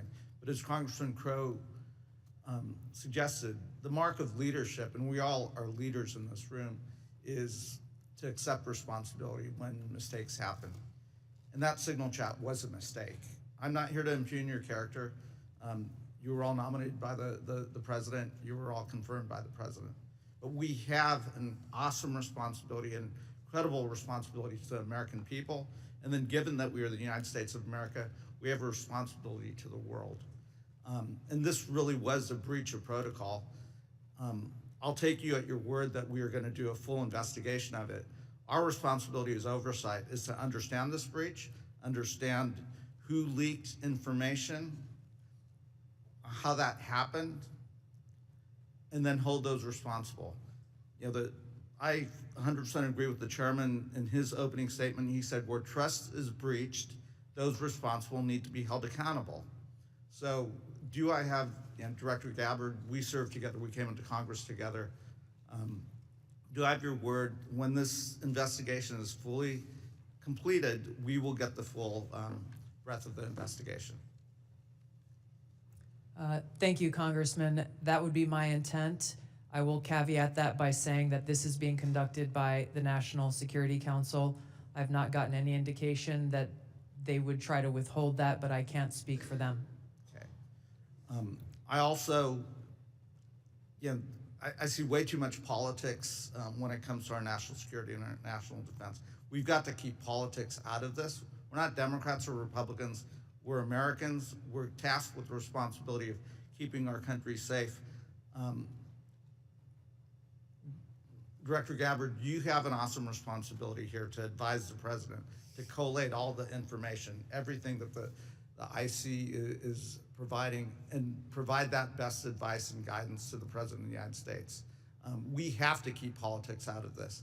Even if the president disagrees with this, if it goes against his personal wishes, if he's considering an order that potentially is unconstitutional or illegal or compromises our security, I want your word that you will always provide and give that honest advice to the president, even if it will make him angry. Thank you, Congressman. I appreciate the question because, as you said, I do take this responsibility very seriously. And it was my commitment to the President, to the Senate, the American people, that as the Director of National Intelligence, I will ensure to provide the President and all of you as policymakers with that unbiased, relevant, and timely intelligence. And to your specific question, the answer is yes. I will inform the President of that accurate, timely, unbiased intelligence reporting, whether it is something that agrees with an assumption or a view or an objective or not. That's my responsibility to him and to the American people. Great. I would just offer advice. In your role, what you do on your personal devices versus your official devices, you're speaking to the public, and I would just offer, as I conduct myself, what I say personally is always going to be considered. Congressman Barra saying it. General Hawk, I've appreciated working with you, and have a deep concern about our cyber vulnerabilities. And we will go into some of this in the closed session. But Salt Typhoon is something we take very seriously, as well as Volt Typhoon, and the compromises. Can you just briefly give us an update of where we are with those two? So, Congressman, we share your concern in terms of the overall ensuring that we can protect the critical infrastructure of the United States. The area that we have been deeply focused on is our ability to partner with industry. 99% of our critical infrastructure is controlled by our industry. So our ability to bring government information to be able to understand what threats look like and the origin of those threats, help inform how industry can defend that and also create the necessary equipment to ensure that we're secure. That partnership continues to grow, and that's really one of our key priorities. And I'll be able to go in closed session into more detail about the specific actions we've done together as an interagency with our industry teammates. Right, thank you, and I yield that. Gentleman yields. Gentleman from Pennsylvania, General Perry. Thank you, Mr. Chairman. Thank you, ladies and gentlemen, for your attendance and your service to national security for our country. I'm going to start with Director Patel and then go to Director Gabbard. I'm concerned, like many Americans, about the wide-scale purchase of land, real estate, et cetera, by the Chinese Communist Party or those sanctioned by the party in America, especially those lands proximate to sensitive military sites or sensitive national security sites. Director Patel, I think we can all understand that that could lead to the ease of nefarious activities of numerous sorts. What do you think should be our posture or our policy from a national security standpoint regarding the purchases of these land and the ownership, occupation, utilization, et cetera, by the Communist Party sanctioned use? Well, Congressman, I appreciate the question, and I'm not going to shape foreign or national policy, but from the FBI perspective, if we had federal statutes to enact criminal allegations and pursue those relating to these matters, we would do so. I agree with you that having CCP actors purchasing large swaths of land next to military installations is a national security issue, a major one, and I would highlight to the American public, we're not allowed to buy farmland in mainland China or in Russia. So I don't know why we let that happen here, but that's a personal matter for me.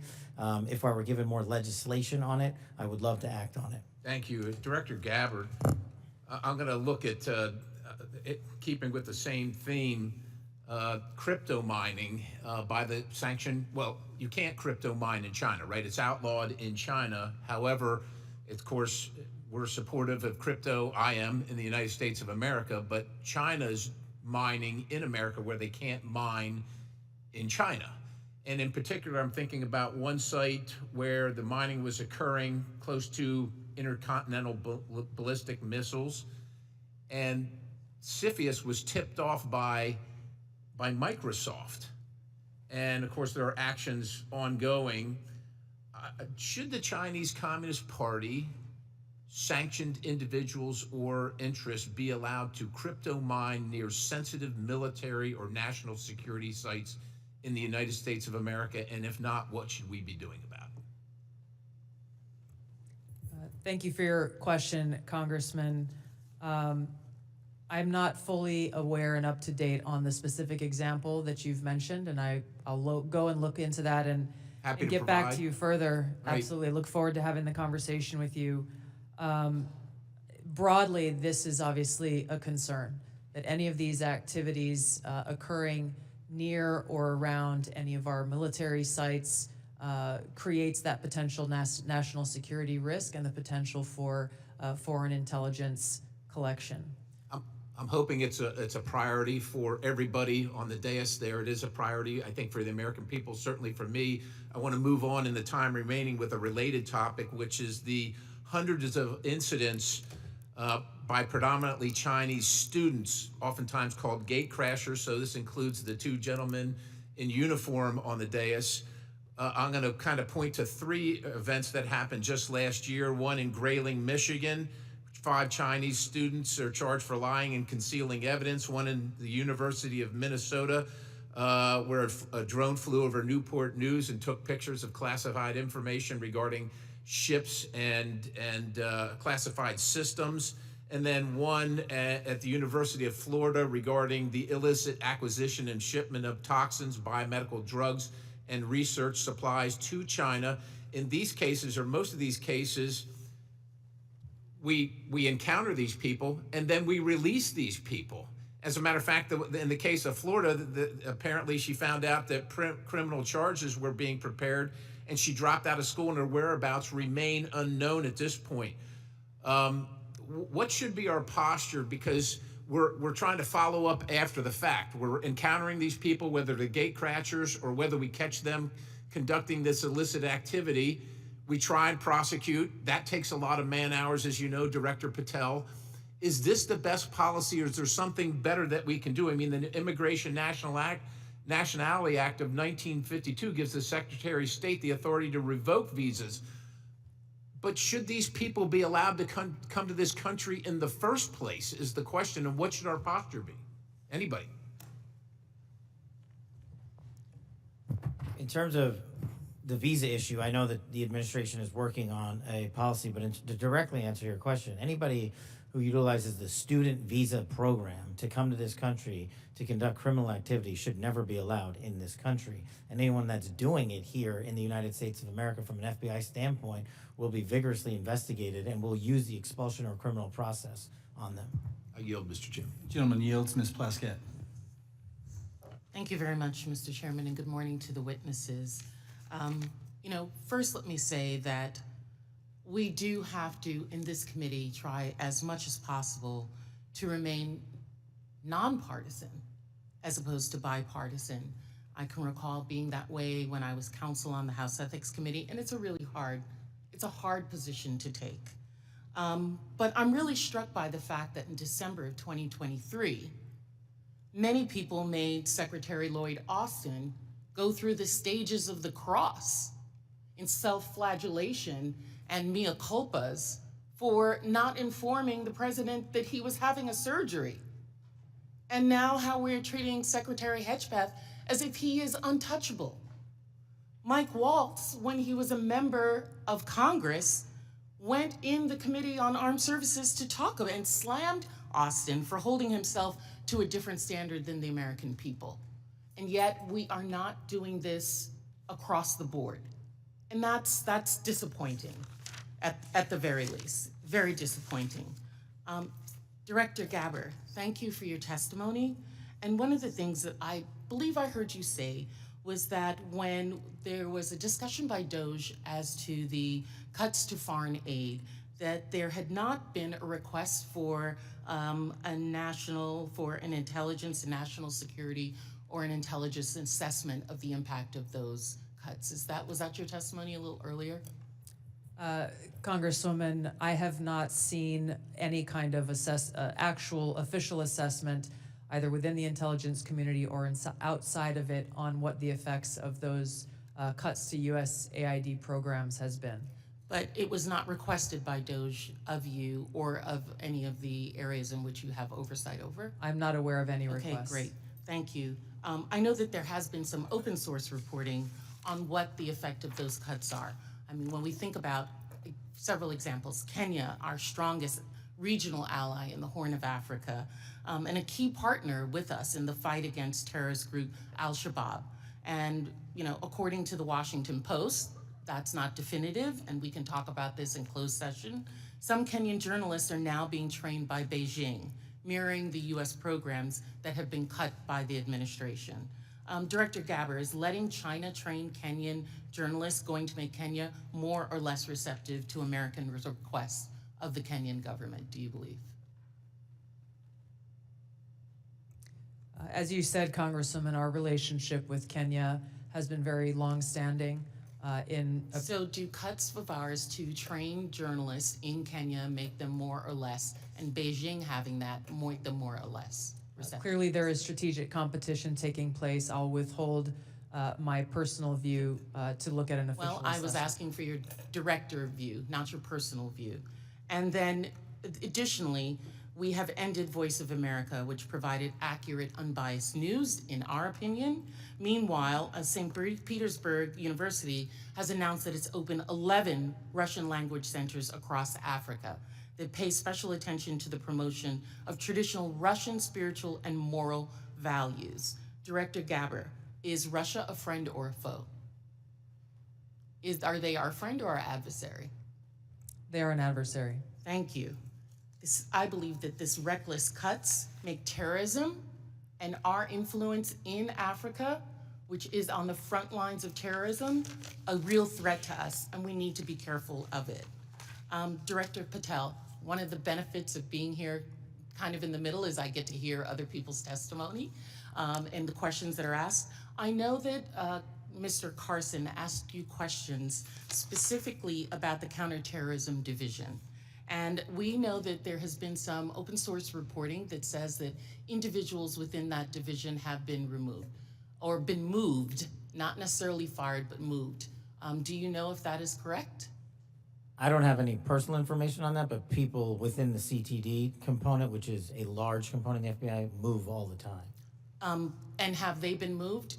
Are you able to get that information to us, whether they have or have not been moved? I'll go back to my team and see who has been moved. If you have a particular interest, we'll share it with you. Of course, we have an interest in Counterterrorism Division and movement of individuals within that. Because one of the other things I'm concerned about is you have stated, I believe in other areas, that the disbandment of certain sections of the FBI related to intel and breaking up components. Can you explain to us how you intend to do that or what you would like to do and why? My intention is to reprioritize counterintelligence authorities and cyber capabilities to focus on violent crime and national security, and that's what I'm doing. The gentlewoman's time has expired. Thank you. The gentlewoman from Missouri, Madam Ambassador, Ms. Wagner. I thank you, Mr. Chairman, and I thank all of you for being here and for your continued service to our country. Director Ratcliffe, you have repeatedly stated that China is our top national security threat, and I agree. What was the biggest gap in intelligence collection toward China during the previous administration? Good to see you, Congresswoman. I think our collection against China as a hard target in the prior administration was lacking in several areas. I would say primarily in human collection and also with regard to the processing of open source information relating to China. I think part of that relates, Congresswoman, to the policies of the prior administration about treating China as a pacing competitor, I think was the word, as opposed to an adversary.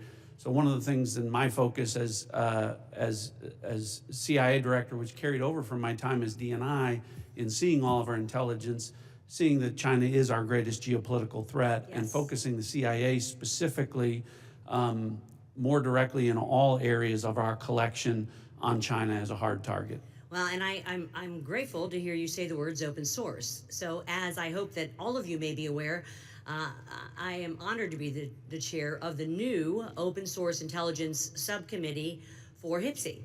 It is the first time this committee has focused specifically on an intelligence discipline, I'll say. We established this subcommittee because private companies, researchers, and most importantly, foreign adversaries, as we speak, are taking full advantage of the explosion of commercially available information. HPSI has taken a stance that OSINT, open source intelligence, should mature as a primary discipline on its own accord. Director Ratcliffe, your agency kind of produces the lion's share, I'd say, of OSINT. Do you agree, sir, that open source intelligence should mature to be a primary discipline? Absolutely agree. So as you know well, Congresswoman, the CIA is the functional manager for OSINT, just as we are the functional manager for HUMANT across the IC. And OSINT, open source intelligence, reaches, frankly, policymakers as the most cited material in the President's daily brief as part of a long list of By a tailored large production that we do. percentage. By a large percentage. But also, as you know, and as you've pointed out, Congressman, until recently, one of the greatest weaknesses with regard to OSINT was that the collection was so large that it was daunting for use by mission partners across the IC. So the CIA's open source enterprise pioneered the use of AI to triage that collection as it comes in. And what that allows us to do is to summarize collection from over 225 languages into English and to put that in the hands of policymakers, again, showing that the CIA is focused on using technology to tackle some of the challenges to And I thank intelligence you. collection. There is so much innovation in technology in this, and the investments being made across the IC to purchase data, but it appears to be in silos, to be perfectly honest, and lacking maybe an integrated approach. I believe that that is because there, frankly, is no clear lead for OSINT in the IC. And as part of my oversight responsibilities, I plan to review the various ways in which the intelligence community buys commercially available information to determine if there is a more efficient, cost-effective approach, especially when it comes to the taxpayer's expense. Director Gabbard and then Director Ratcliffe, can you, in my brief time, quickly share your thoughts on which agency should be the primary organization to manage OSINT and why? Thank you, Congressman, and thank you for your leadership in this area. I look forward to following up with you in detail, but the Office of Director of National Intelligence is tackling exactly the problem that you've identified, that we have multiple elements across the intelligence community, essentially wasting taxpayer dollars by contracting separately to get after the same collection of OSINT and commercially available intelligence. So this is something we're actively working on and look forward to working with you. And do you agree with Director Ratcliffe that this should be a key discipline? Yes, I do. Thank you. My time's expired, Mr. Chairman. I yield back. The gentleman yields. Mr. Gomez. Thank you, Mr. Chairman. So I want to make a few things clear before we move on to other questions regarding the Signal chat. Director Gabbard, yesterday before the Senate Intelligence Committee, specifically when answering Senator Kelly, you repeatedly said you did not recall any discussion in the Houthi PC small group discussing operational details, strike targets, the type of vehicles and military units involved, or the timing and order of strikes. Do you stand by your testimony from yesterday that you do not recall any of the discussions regarding this type of classified information? Yes or no? My response in the Senate yesterday, yes, I stand by that response. Obviously, the release of the screenshots that came from that chat group today were a refresher on what happened. As I said earlier, I was not involved with that portion of the chat, so it did not come to my recollection yesterday. Thank you. So I take that as you stand by your do not recall yesterday stance when you were asked those questions. You've been in office 43 days. Director Ratcliffe has been in office 62 days. This was considered the first major military operation using lethal force of the Trump administration.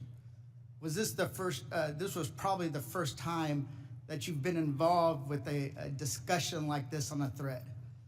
It was not discussing, you were not on a group chat discussing where we're gonna go for lunch. You're discussing putting men and women of the armed services in harm's way. That's a major decision. So, and when did that happen? 10 days ago? Okay, I'll answer that. It happened 10 days ago. Here's the point. Like something of this magnitude, it's something that you would not forget. It's something that most people, if you're taking this job so seriously, that you would not forget. I mean, since I've been on this committee, there's been days that I have woken up in the middle of the night from the things I've learned in SCIF. So deciding to use military force is something hard to imagine.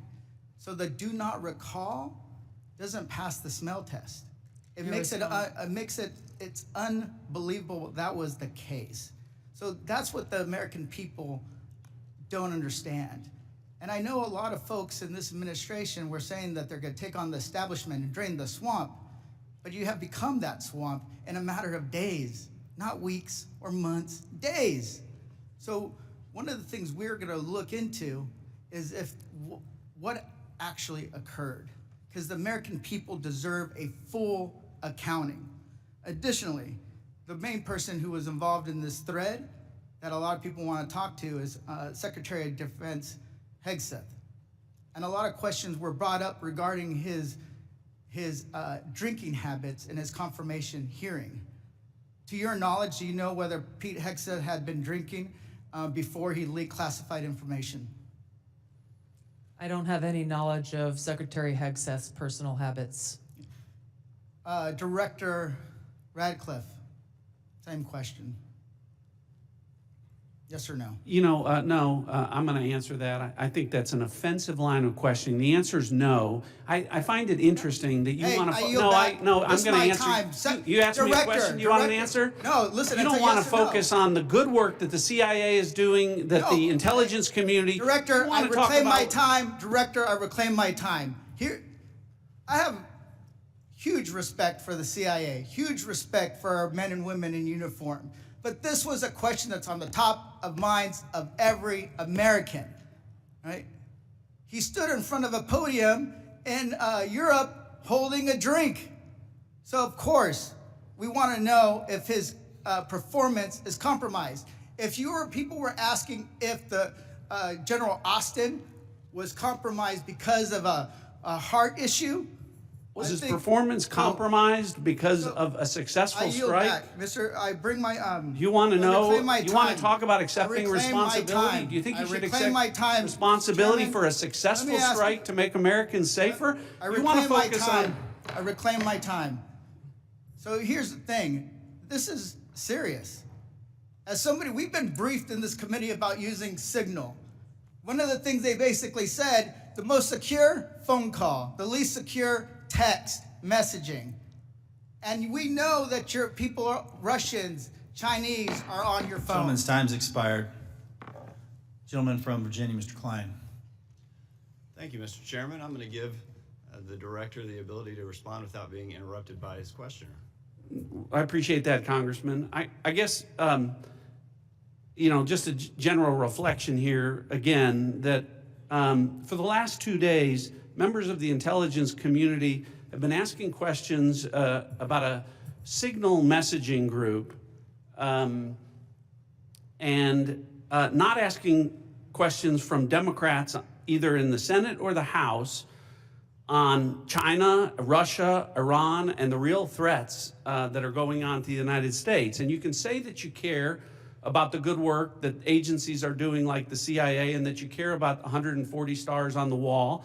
But no one's asked me about my second day on the job here, where I lit the fuse that led to a foreign government participating with us to capture one of the senior planners of the Abbey Gate bombing that killed 13 Americans. And in the process, we worked with a government that previously hadn't, that hadn't cooperated with us on counterterrorism matters. Or the fact no one has focused on that within an hour of that taking place, I was on the phone with Director Patel and a few hours later with Attorney General Bondi, working together, the IC and the FBI working together to bring this person home in less than a week. An unprecedented success for the intelligence community and the law enforcement community. Exactly representative of the kind of work that we should be doing and the kind of work that an oversight committee should be asking about. But instead, we're getting questions about whether or not someone has drinking habits. I just wish in an annual threats hearing where the American people want to hear about threats, that's what we would be talking about. Thanks for the opportunity to clarify. Absolutely, Director. I want to thank you and all the people who work with you and all the witnesses and the men and women, the brave men and women who are putting their lives on the line each and every day for this country. And to the military as well, we are grateful and we recognize the sacrifice and dedication. Director Ratcliffe, you talked about China being our top national security threat, and I want to go to what really is the most active and persistent threat. It's related to cyber. It's related to the People's Republic of China cyber activities, Volt Typhoon, Flax Typhoon, Salt Typhoon, targeting U.S. critical infrastructure, targeting critical infrastructure overseas, compromising U.S. telecommunication companies, and I want to ask Director Gabbard, there are also regular compromises of government networks in the defense intelligence space. The Chinese are acting with impunity and targeting the United States. Clearly, the last administration had no effective deterrent strategy. Considering a whole-of-government approach to leverage legal export control, trade, and other levers, is there more that the U.S. can be doing to deter China's cyber aggression? Thank you, Congressman, for your question. In short, the answer is yes. Much of that relies on our intergovernmental planning and operations, but also very closely integrating with our private sector partners. This is essential for us to be able to harden our own cyber infrastructure, our own critical infrastructure, and to look at what our capabilities, both defensive and offensive, are and how those should be used. If I may, Congressman, I'd just like to address Congressman Gomez's maligning of my reputation and not giving me the opportunity even to respond to his accusations. What occurred in that signal chat was an update to National Security Cabinet members that was also issued around the same time as updates to our foreign partners and allies in the region. There were no sources, methods, locations, or names of targets that were included in that chat. The decision to conduct this operation had been made long before that conversation took place.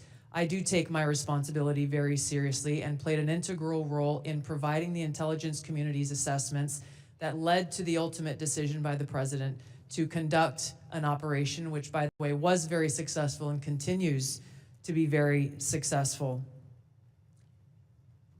I was traveling at the time, and I was not playing a very specific role, as these chats reflect, in much of the conversation that took place there.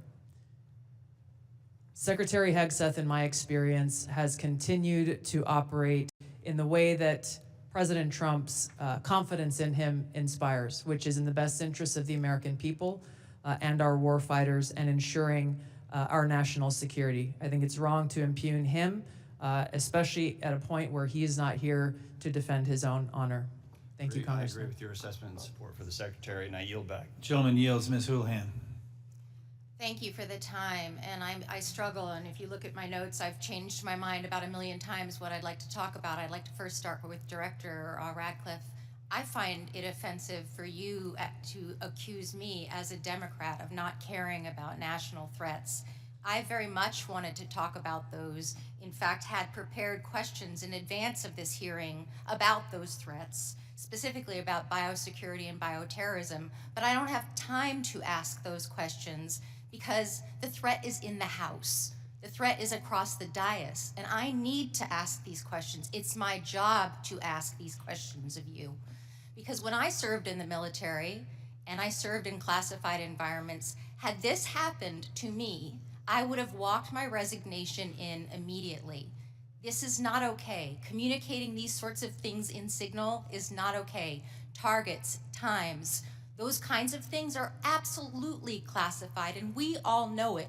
I know it, these people know it, you all know it. And the fact that we're having to have these conversations now means that I can't ask the questions that I need to ask about things like bioterrorism and biosecurity. And so I'd like to put you in check as well, sir, because you can't assume who I am any more than I can assume who you are, sir. I would like to move my questions, however, over to Director Gabbard, because you are the DNI. You do have an obligation and a responsibility. I'm going to speak to you specifically about the fact that you have spent much of your 40 days talking about the importance of making sure that we don't reveal classified information, making sure that we don't leak information. You're a former battalion commander in the Army.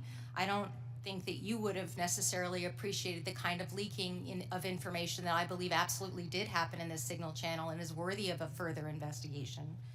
In fact, this committee established something called 50 U.S.C. 3235A, and this committee, on a bipartisan, apartisan basis, requires you, the DNI, to swiftly notify Congress and the Intelligence Committee if you're aware of any sort of significant unauthorized disclosure or compromise of classified information, which I would argue this has all of the markings of being that.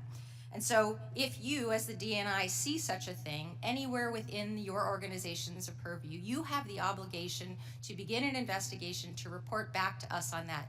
Would this seem to qualify to you as something worthy of that investigation? Thank you for your question, Congresswoman. In this situation, Secretary Hegseth has the Yes or classification no? and You are the declassification DNI. authority over DOD information. This chat did not have the auspice of being a DOD chat. There's no such thing as labeling it as DOD. This was a chat amongst a great variety of people, and you, according to our law that we passed here bipartisanly, have an obligation when you think there has been a tangible, significant leak of information to instigate an investigation. Do you not think it's important to do such a thing? Well, the National Security Council is investigating no? this inadvertent leak. And again, I point to Secretary Hegseth as having the classification. I would argue that classification Secretary authority. Hegseth, if he had the dignity that he needs to have, should be walking his resignation in, because I believe that his probably is heading toward being relieved of his duty based on what I think are significant and illegal leaks, most likely. I would like it if you would please commit to this organization that you will follow the law, and I would like it if you would also investigate what is likely to be more than just this chat. Because if there's one, there's more than one. If there's smoke, there's fire. Would you please obligate yourself and your organization to that investigation? Yeah, Congresswoman, yes, I will follow the law. Thank you. I appreciate that. And Director Patel, I learned just recently that you only heard about this yesterday, which blows my mind since I heard about it 2 days ago, and I'm just a low on the dais, junior chipmunk here. Did you really only hear about this yesterday? The exact timeline I'm not aware of, but yeah, I think it was yesterday or the night And now before. that another day has passed, do you Well, believe? actually, it was the night before the hearing. Now that another day has passed, do you believe that it's now time potentially for the FBI to open an investigation into this? I'm not going to comment on that Because you're the director of the FBI, you don't believe it's appropriate to comment on that? because there's a process in place. There's an ongoing litigation, and the National Security Council is reviewing this matter. And I'm not going to discuss any open or closed That investigations. ongoing investigation, literally, the lawsuit happened today or yesterday afternoon, and the idea that you don't have an opinion on this at this point is frustrating to me. No, it's not. My I'm not final going to question, prejudge any reclaiming my matters, time, my and the men final and women of the question, FBI reclaiming my will time, reclaiming call my the balls time, and strikes. reclaiming my time, not sir. you. Sir, Mr. Chairman, I'd like to have. Gentlewoman's recognized. You have Thank 4 you. seconds remaining. No, I have more than You have that 2 because seconds Mr. remaining. Patel would not add. Gentlewoman's time has expired. Mr. Stubbe.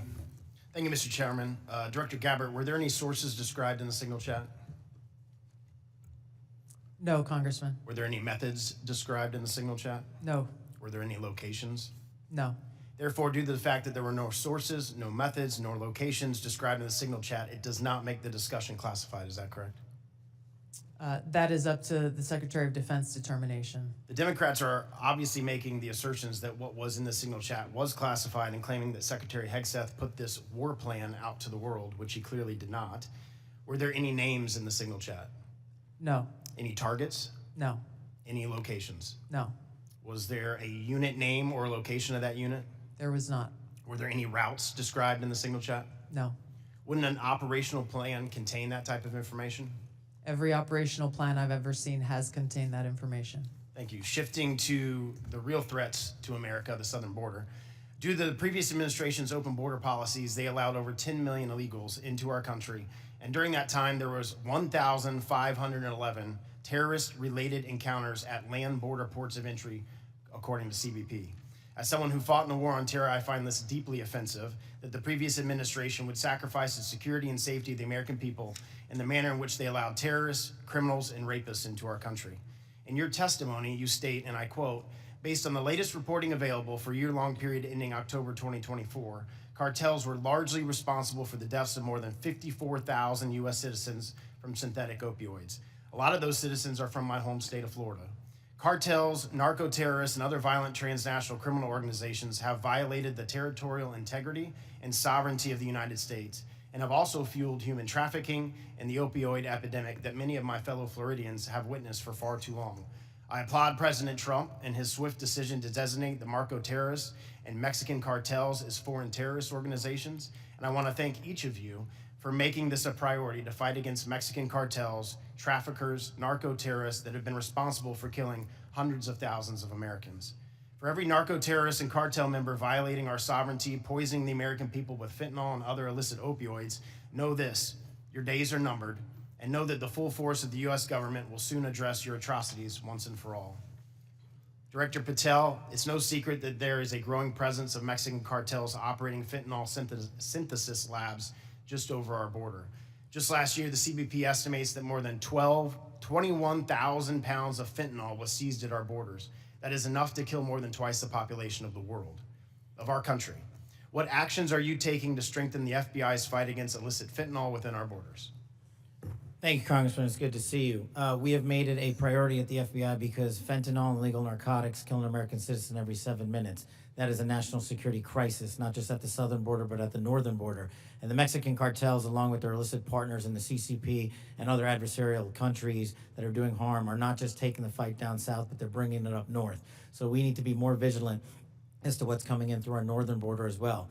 Known and suspected terrorists are flowing in through our northern border more than they are our southern border, I would say, because of the successes we've had in closing the southern border. But when it comes to specifically to fentanyl, we are making, to date, since January 20th, 383 kilograms of seizures of illegal fentanyl, which is enough to kill 29 million Americans.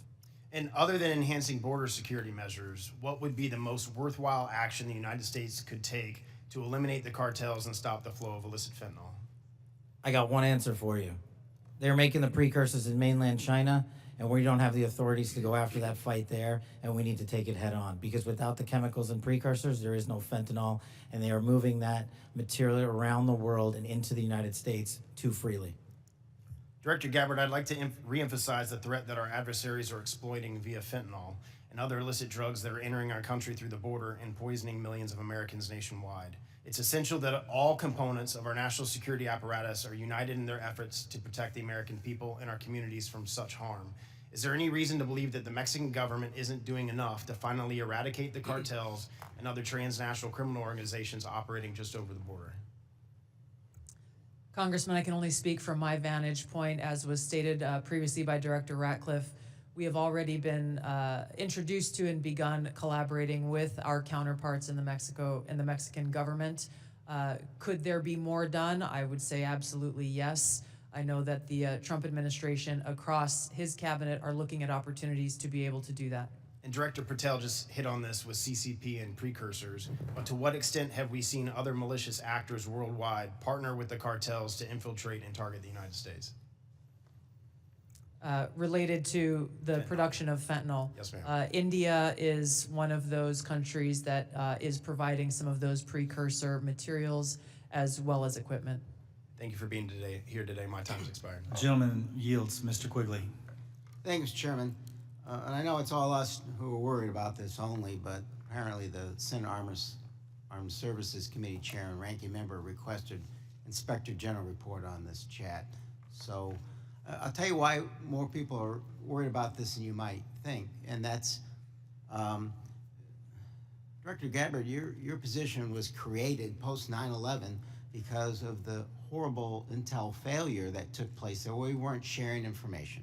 It wasn't adequately shared within the community and between our allies. We have to believe that our allies look at this as a colossal mistake and will at least hesitate to a certain extent, wanting to share sensitive information with us that keeps us safe because they're worried about their sources and methods as well. Wouldn't you be at least somewhat concerned that our allies would look at this and say, that wasn't the perfect way to communicate? Congressman, thank you for the question.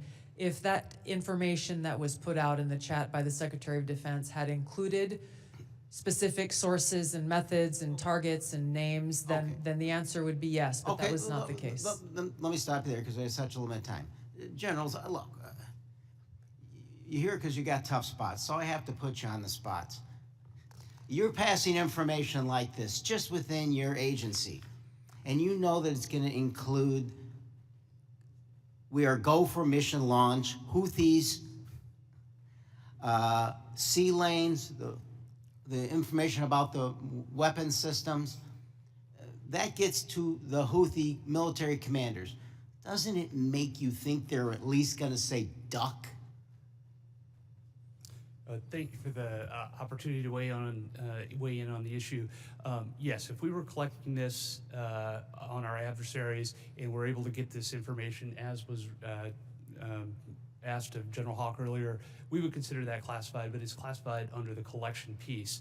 The data that we're talking about here is the operational data, not the intelligence data. Respectfully, sir, just because we have limited time. Secretaries. The Houthis military leader's gonna duck when he hears this, or he's gonna take some action, or he's gonna try to shoot our planes down, right? If he has actionable intelligence, he will certainly use that. I'm talking about this intelligence. You don't think he can figure out? Houthis is mentioned a couple times, sea lanes, they show the weapon system, at least it's a credible warning to him? I would offer the Houthis' defensive position has been constant since the 15th of March. All right. General, I'll just take a whack at it. You're the Houthis' military leader. You get this information passed on to you. It doesn't make you at least take warning? I would, Congressman, I think from the Houthis' perspective, they do have air defense equipment, and they would be able to detect aircraft being able, when they're entered into the Red Sea, and certainly when we have our intelligence aircraft operating over top of their country. They'd be able to detect that activity. But being forewarned is extraordinarily important. I'll take another stab at it. If just language like this, in a different context, okay? But just within your department, sir, your people are passing this information. Do you advise that maybe they don't use Signal on this? Are there other forms? Obviously, they're going to be more secure. What I would offer is the data that we would be passing would be the full target packages and the full set of operational information. Okay, but even if it was just this, do you really want to give possibilities that they could be breached, hacked, and they would get this information? Wouldn't you, even with just this, sir, respectfully, wouldn't you want to use a more secure means of communicating? I think what I would offer are two things, and hopefully they're helpful to you. One of them would be, in addition to that full package that we would talk about, when the Secretary extracted individual details from that and provided those on Signal, whether individually or in aggregate, that is his decision of what is classified and what is not from an operational aspect. And that's probably the most important relevant piece to there. And I would echo what we've said before. It's the Secretary's authority for the just give me, there's more secure ways of communicating any of this, right? There are, and our adversaries have General, various there are, ways right? to intercept. There's much more secure means that you use, even if you don't think that this is, or you don't want to stick your head out on it. What I would say is the full packages were transmitted within classified, within traditional classified. But this could All have of been the ones- transmitted in a classified way as well. Thank you. Gentleman's time's expired. The gentleman from Arkansas, the distinguished chair of the Financial Services Committee, Mr. Hill, is recognized. Thank you, Mr. Chairman. And let me say, Director Gabbard and Director Radcliffe, it's so great to have you back in the Longworth House Office building. The food's the same, but you're welcome anytime. Director Radcliffe, we've served for 10 years together. I'm certainly aware of your extraordinary service at the DNI and here in Congress. And I just have a couple of follow-up questions on this topic of the Signal chat. Were there any war plans distributed in that Signal chat? No, Congressman. And were sources and methods that would compromise our intelligence system or your agents in the field around the world, were they discussed on the Signal chat? No. I appreciate that. I just think that's an important thing to have on the record.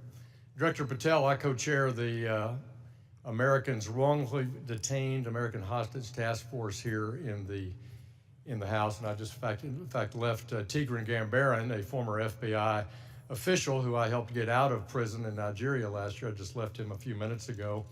You've Ben, you know this issue very, very well, and President Trump's made such a commitment to bring Americans home. There's some 30 Americans still wrongfully detained or held hostage abroad. Is the FBI committing to work through its officials in our embassies around the world to bring those Americans home? Thank you, Congressman. And as you know from my prior service in the prior administration, President Trump brought home over 50 hostages and detainees worldwide.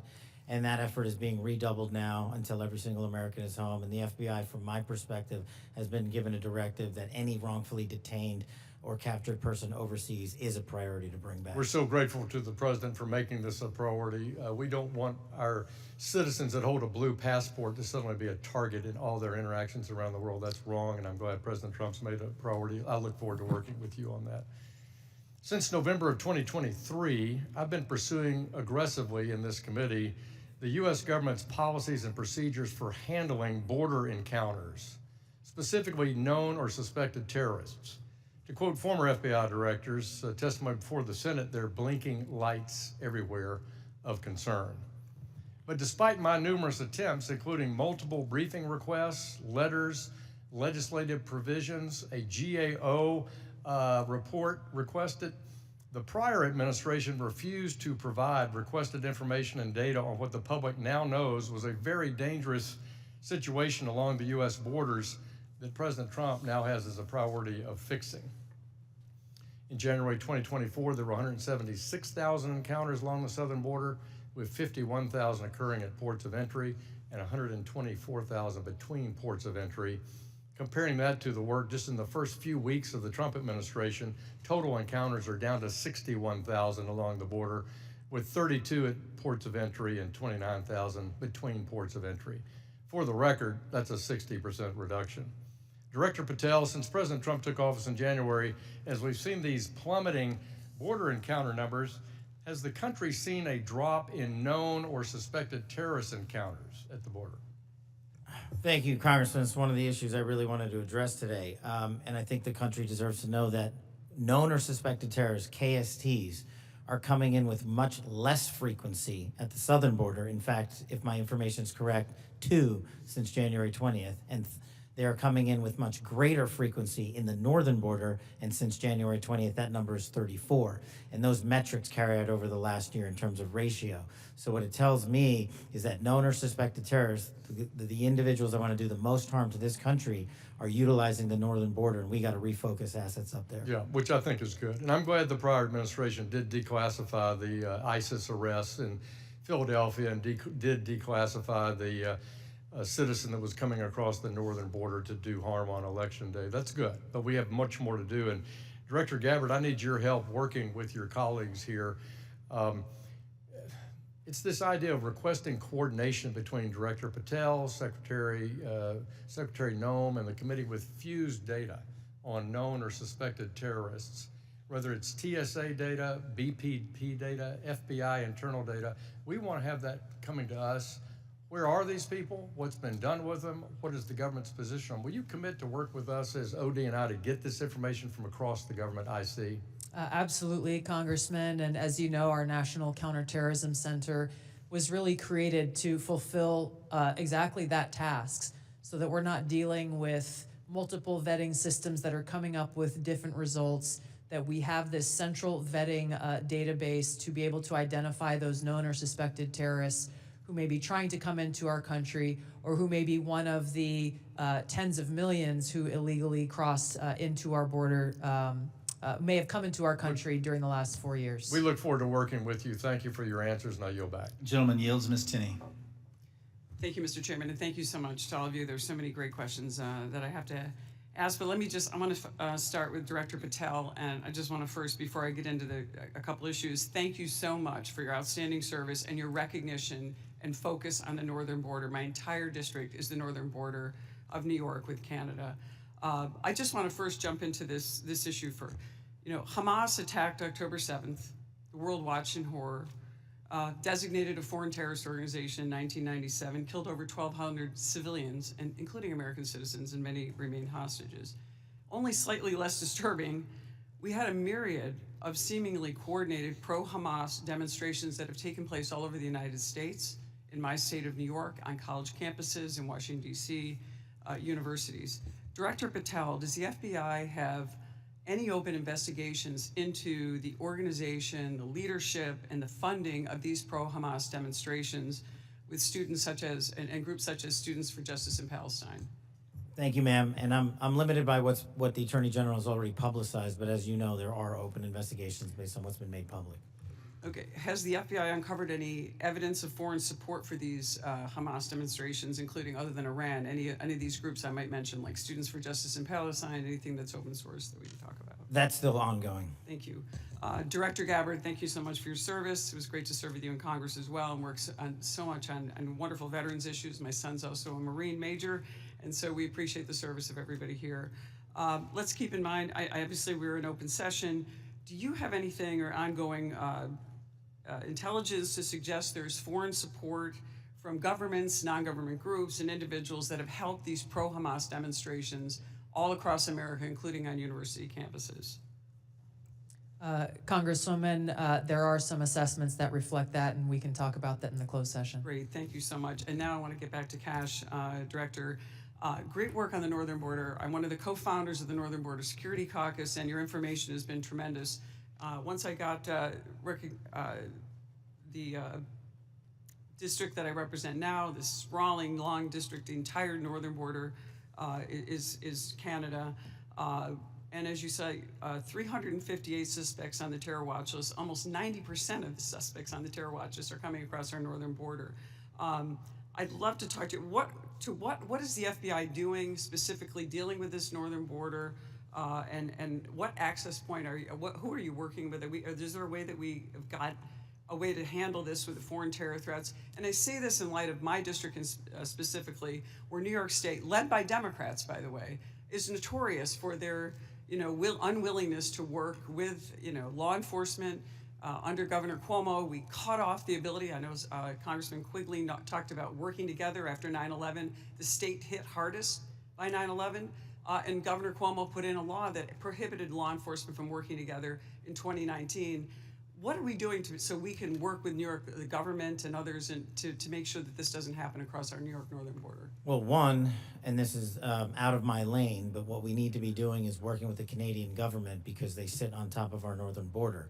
We do have the problem of tyranny of distance and sheer geography as compared to the southern border, but when we were told that the Mexican government would not work with us, we overcame that hurdle, and we've seen the immediate results, as I highlighted to your colleague, about northern border contacts with KSTs versus the southern border. The other thing we can be doing is working across every northern border state who has a geographic border with Canada and their local and state affiliates, which we are doing at the FBI. But it is such a vast enterprise that we would need a huge increase in resources to cover down on that the way we do in Mexico. In addition, thank you for that. In addition with working with the Canadians, are you also working with the New York State government? Because we do have a number of interesting assets, a sprawling Akwesasne Mohawk Reservation that kind of goes across the northern border with New York and Canada. Are those types of things ways that you can work with the New York government and also in coordination with the Canadian Royal Police? Absolutely, ma'am, and you highlight a great point. A lot of the northern border touches upon tribal lands, and we need to work with tribal leaders throughout the country as effectively as we do with state and local governments, and at the FBI, we're doing just that. Thank you so much, and I really appreciate all of your service, and I yield my time back. Gentleman yields. Gentleman from Texas, Mr. Fallon's recognized.